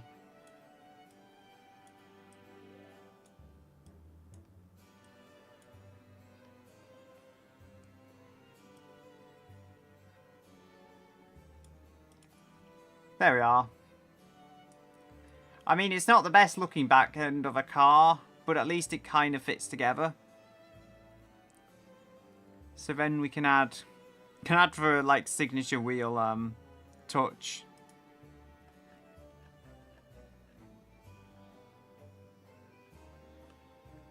Well, we do need the wheel logo as well somewhere. But I do want to find another piece of trim. I think it might be under grills.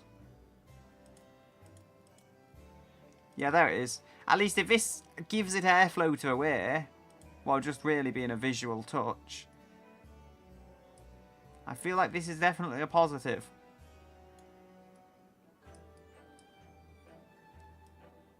I mean, I know they're not round headlights, so they don't work as well, but they do fall beneath it fairly well.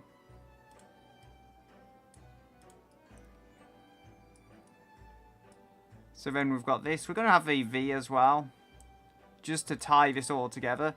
Like, this is not the prettiest car I've built. I think it doesn't matter. I mean, it's on like bright green steel wheels. It's never going to be. So I have to check the aero because I've added a wing, so I don't want it to be completely off. Oh, adding the wing seems to have changed it. We are now making a lot of front end lift and not a lot of rear downforce. Okay, so let's see, maybe if I can get downforce on this. I've had an idea. I've had a sneaky idea, and if it works, it works. Like, if we could add a bit of front downforce. Because I don't know, like, technically, the wheel said front and rear downforce. It didn't say, like, you're explicitly allowed to add certain wings and whatever.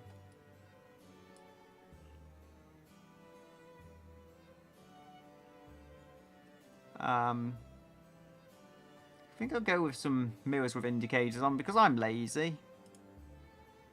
They look a little square, but it is what it is. It's a touring car, therefore they just put whatever mirrors on. That's my excuse and I'm sticking with it.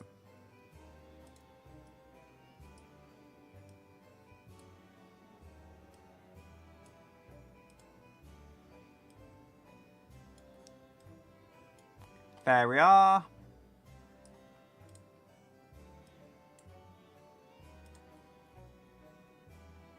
So I think if we go green, we could actually have the pink on the top and then the green like reaching out to it. I think that works. The world's fastest watermelon. I actually called it that, so it is definitely the world's fastest watermelon.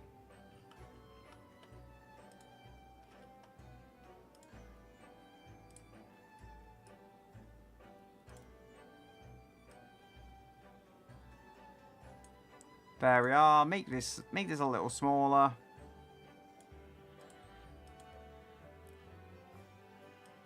This is our wheel badge. All the cars that the wheel builds have this badge. Because this is indeed the wheel's creation. Totally not my own.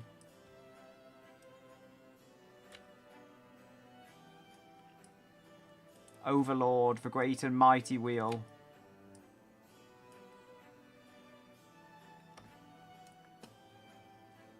Just try and navigate this thing to the front.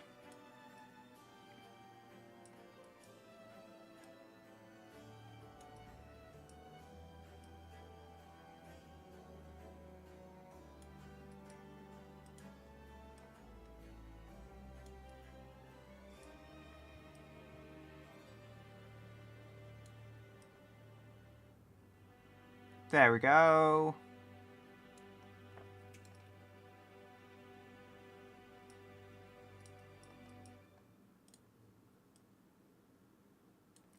So this is the vehicle in its fairly complete state.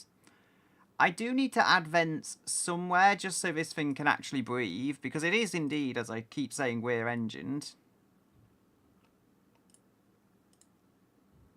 I think the music's finished. Spent far too long on this. I could find something else.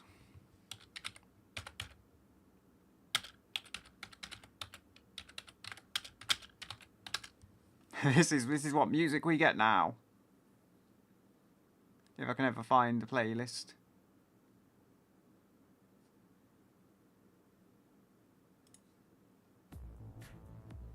Don't know if this is going to be louder. It doesn't sound louder.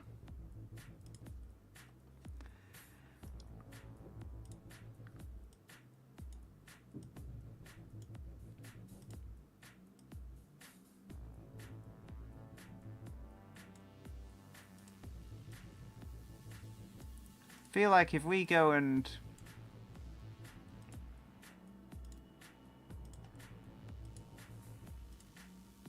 do that. That is a vent. I mean, I just need some intake and outtake, I think, just to make sure the thing doesn't overheat wildly. And then we can add some of the internal, what do you call it, mesh stuff that there is somewhere.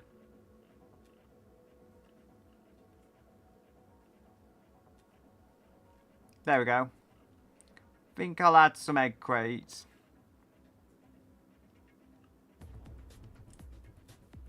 Because we all need egg crates. I mean, if I'm able to mirror the egg crate, then I can probably get this done a little easier and a little more consistent than otherwise it may be. There we go. I think that works well enough. So we can go make that the green, and then we can make this the Pink, perhaps? Like, that's what I did before. Not sure it works there, but it's going to have to. I can probably add a little couple of vents on the side as well as intake. Scoop or vents or whatever. Okay. If we can find the correct ones, we can get some intake.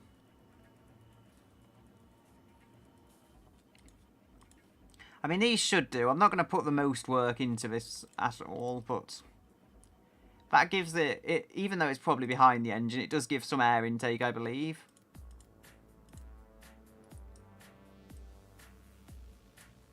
We don't want to put it on the rear doors because that might actually affect our passengers getting into the engine. Now, I think we can go with a not bonnet scoop, sorry, the roof scoop, which is a thing. Will this one do? If this one works, I can actually have a nice accent, which will feed into the whole watermelon idea. It is lagging. Gotta save. That one's a blocked off one. I think it's kind of breaking now, but we are just about done with the design, so it will be okay. I don't know why it does that weird thing though. So we've got trim there. We can probably remove that. So the idea is that's probably going to feed air to the engine. But it also kind of looks like a rally car, and they do sometimes have these vents on the top. So I think that's something. Could do a lot worse, I believe.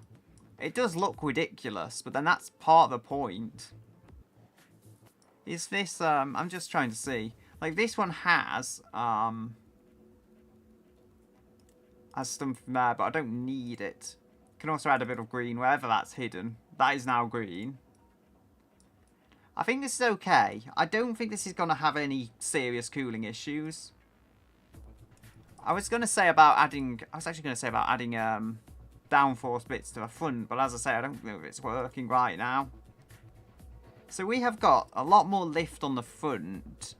If this works, because there's no under tray or anything, so if I can get this working, then we should have a good complete car that can be exported to a working beam. There's no side indicators separately because they're on the mirrors. That is my excuse. I'm sticking with it. We've got no exhaust. Almost forgot to add the exhaust. I'm just going to stick these ones on and I'm going to mirror them. They're not going to be ideal, but it's better than having nothing. I think if I go, yeah, that actually tidies up the exhaust in a way. And I'm going to make them massive. Just because it needs, well, it needs a massive exhaust technically. Because of what this car is. But, I'm going to have to put 2 of them on to kind of balance the look. And then we can probably get rid of the mesh thingy there. Oh, actually, yeah, let's just do that one. Like, this is far from ideal, though. Gonna have to go in 3D mode, I think, to actually get these to look okay. Yeah, that's sort of working, I think. It's better than just having nothing done to the exhaust. We can then mirror this, and only one of them is going to be used. The other one is just a fake exhaust, but it makes it look more balanced. And especially when we're using this weird diffuser, it at least makes it look in place.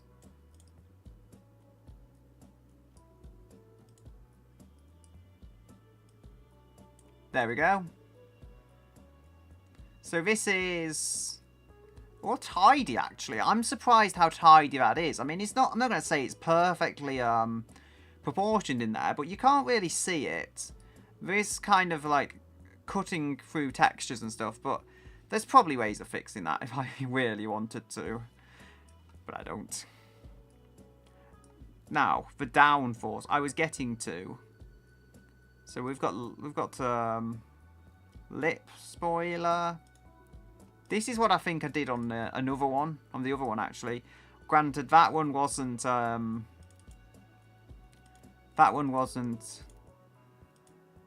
would you say it? I don't know. I'm messing this up. I don't even know how to put something on the car. So if we go flip vertically, now this is something I did, and it works visually. Like if you can't put front aero on a car visually, but there is another way, another reason to do this, and that is extra downforce. Like if it works as I'm expecting it to work, at least. And it may look ridiculous now. It will look less ridiculous when I am done with it. Because it'll just look like bonnet vents, which it isn't. It's actually downforce, but it'll just look this way from the surface of things. When, it doesn't need bonnet vents anyway, so it will just be extra downforce. Just a little kind of hack, like if you need extra downforce and you don't really want to change your design, well, you should really be changing your under tray, but I can't disobey the wheel, so I'm having to come up with underhanded ways of getting extra downforce. They're not the best, but I think they look enough in place. So we've got testing. I do need to adjust the transmission as well. There's just so much stuff lining up, not lining up as I want them to. The car understeers, weight and lack of power steering and all that. I think it's fine. So, downforce, where were we? So we've got front and rear wing. Yeah, it's not changed anything. For some reason, there is a lot more lift on the front, though. So I'm going to have to, like, really put the rear wing down, because the rear aero is just so extremely strong. It balances out a little, and I've clicked on the wrong thing. It balances out a little. So we've got minus 52. It is making positive front downforce now. Has it, like, aligned and those are actually working? I think they might be. Oh, yes. We have actually got more front downforce than rear downforce now, but that's okay. So if we minimise that, it will make lift if pushed hard enough to make lift, but in general, this thing should, with the aero it's got, be able to make positive downforce. So it's definitely competing with the other one now. 7.9. Okay, so 2.28. Can add a little front wing angle.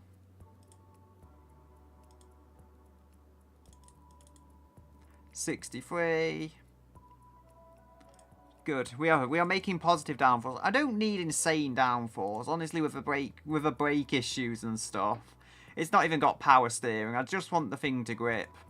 Especially when we've not got anti-lock brakes, so the downforce will probably be the one thing that's trying to save us here. 61 and 48. I think that'll work. Got a little bit of downforce on the front and rear. Probably less than it looks like it's got, but no less. This thing looks like a really weird off-brand touring car. And I don't hate that look. So, that's the engine that we have got done. The transmission. I think I'm not going to mess with the suspension anymore. It's probably good enough. As long as, yeah, it's not saying there's any issues. I have added downforce. I don't think it's going to affect it enough to cause serious issues. And I don't want to burn any more time onto this car.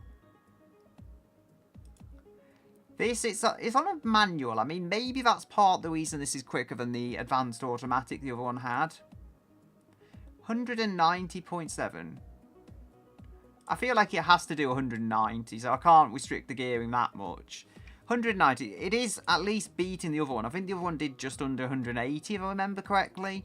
So we are going quicker. This is the quicker of the two, I believe, but I don't know for certain. So 4.6. 3.9.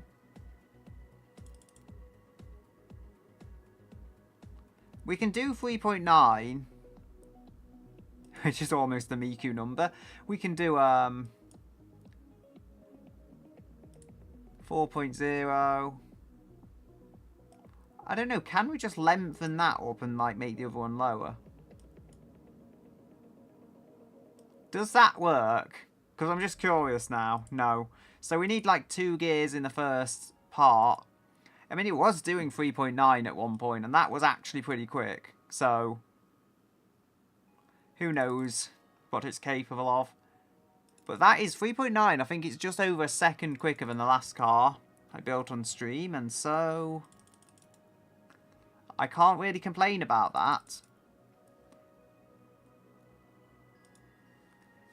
Let's just see. I mean, I can probably get that time back. I just don't quite know how. 38. There we go. We're getting somewhere. So I think it's almost at that 3.9 again. 0 to 60. Which is not bad. I would say that's maybe the standards of an older supercar.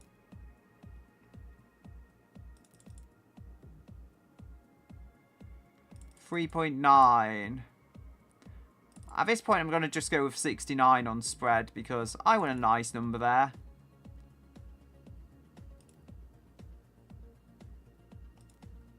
There we go. This should be good. So, I believe second gear. Yeah, it hits 60 in second gear.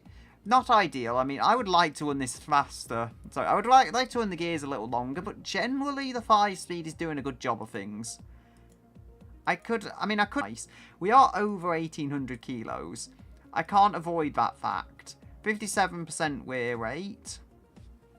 But I find the last stream I built a car that ended up surprisingly similar to this for all of the many differences that it has. So I'll take that. We'll be taking this to BeamNG, seeing how the thing drives. It's not ideally built, but I think this thing could be onto something. I think in the madness, there may be some method. So we will have to see that.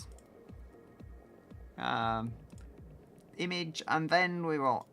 It's lagged because I clicked off the screen. Yes, that contraption is very slow. But the one we just built is a lot better. So I can just close this game. And then we can get the Steam. And Beam should be opening any time now. Go on launch. There we go.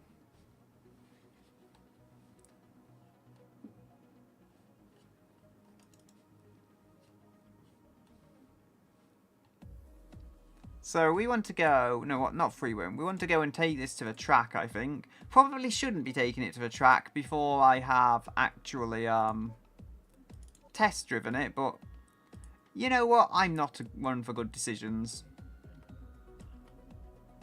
So the world, where is the world's fastest water? There it is. I was saying BCC Entry Ultimate, which was an entirely different car. Then it corrected itself. So this is the world's fastest watermelon. Let's see. Also hidden the whole YouTube window.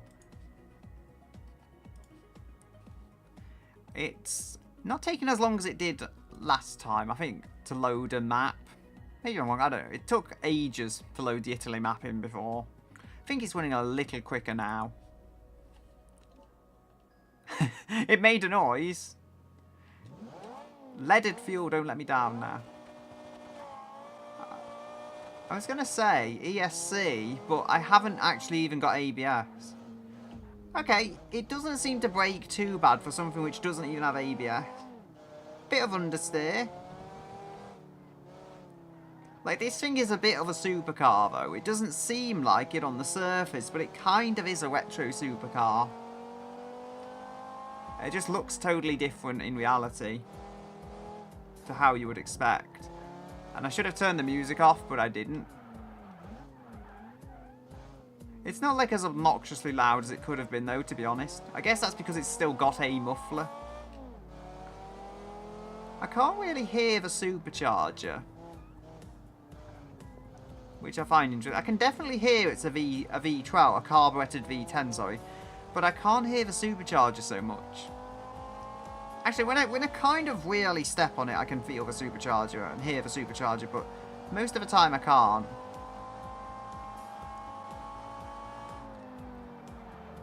I mean, I want to try something because, I mean, it seems to be lagging slightly. So maybe it was because I wasn't clicked on the BeamNG window. Sometimes that is the case. Like, I'm able to control it and everything, but it's not technically clicked on the window. As I say, this hasn't got ABS, so I think the rest of the car kind of makes up for that. I had to hit that wall in a certain way, so that's why I turned into it, because...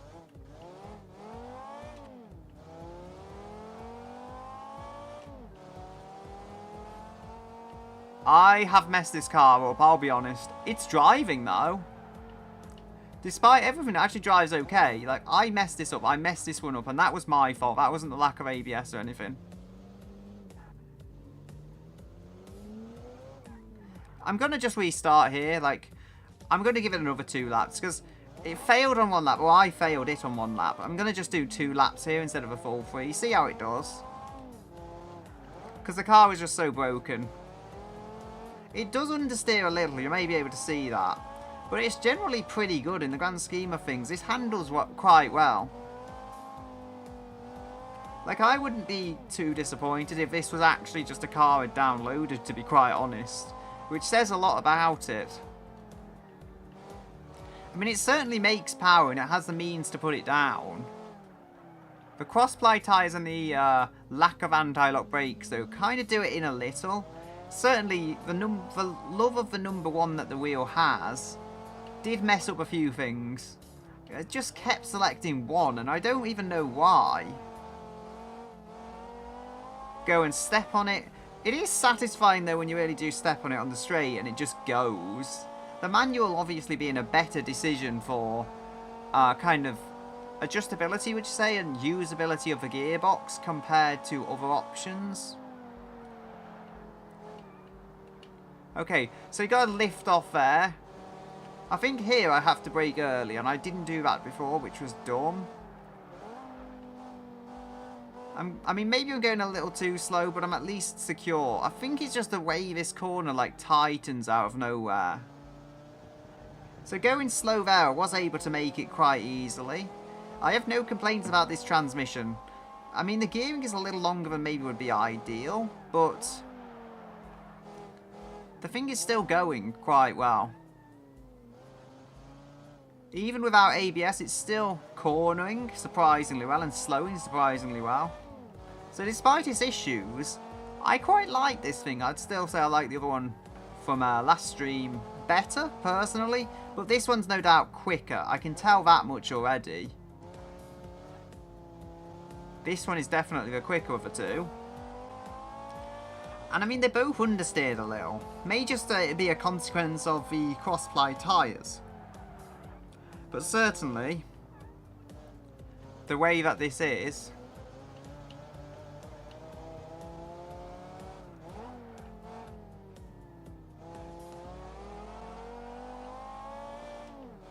we're going to go across the line now, and then we'll do another lap. But I feel like now I know that I can't just attack that corner. I've kind of learned from my mistakes. The car is easy. There we go. There's actually a lot of grip available. So yes, there is understeer, but there's a huge amount of grip, and I like that. You can carry a lot of speed, though. It's one of those things. I'd rather have it understeer, though, than just be a completely uncontrollable oversteering mess.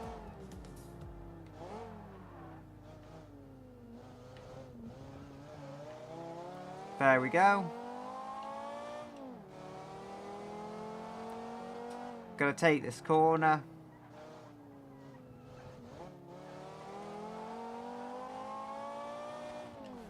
And on we go to this straight.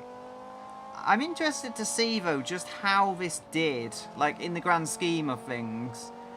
Because it does feel genuinely like an actual touring car, perhaps more so than anything else I have built. And you can tell the engine's in the middle, like, you can tell the weight balance is maybe different to a front engine car. But it doesn't feel at the same time like it's playing against it. If I'm honest, it feels like maybe it would be a competitor to the higher end versions of the Civetta, is it Bolide? Look, at this point, I messed that up. I tried to carry in a bit more speed than the first lap. I actually seem to have managed to avoid damage mostly. Like, the alignment is kind of messed up. I think the thing can still take a corner. So there's a chance this is still going to be the quickest lap. I know, yeah. I blame the ABS for that. Although, granted, the car did pull itself back in quite well. Overall, I would say I like the world's fastest watermelon. Come on, use your all-wheel drive, use your all-wheel drive. Yeah, I think the first lap I did of this one was better because I was just cautious, and here I just went full out and attack, and I think that's probably done me in overall.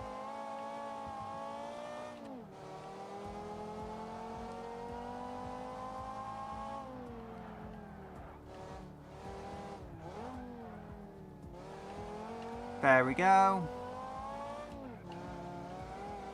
Yeah, rear end grip seems to be struggling, interestingly enough. Maybe it just made more grip on the front or something, and it knocked the thing out of balance when I like crashed.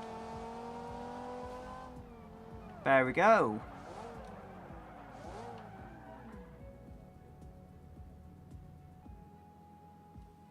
So,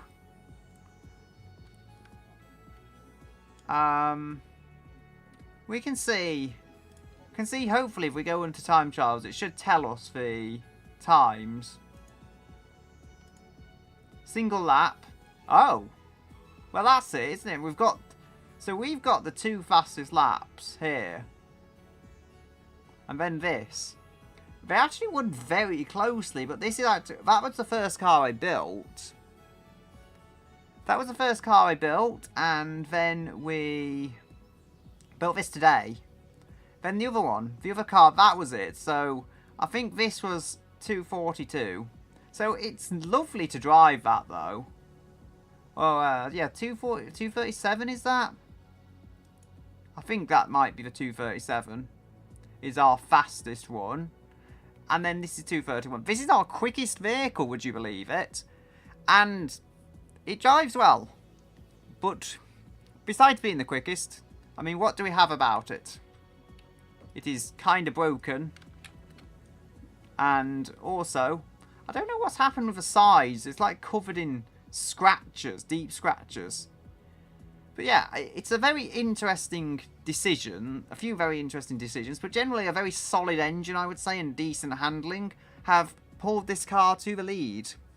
I wonder what I'll build next time. Will it build anything competent, or will it build another disaster? Like, I could probably show it, but it won't bring it up. But anyway, the disaster. Oh yes, I've got this. This is the disaster. That the excuse for a car that was not good to drive. I'm pretty sure I tried it here and it was like really slow. Nothing like this. I will leave it here for today though, and I'll say goodbye until another day.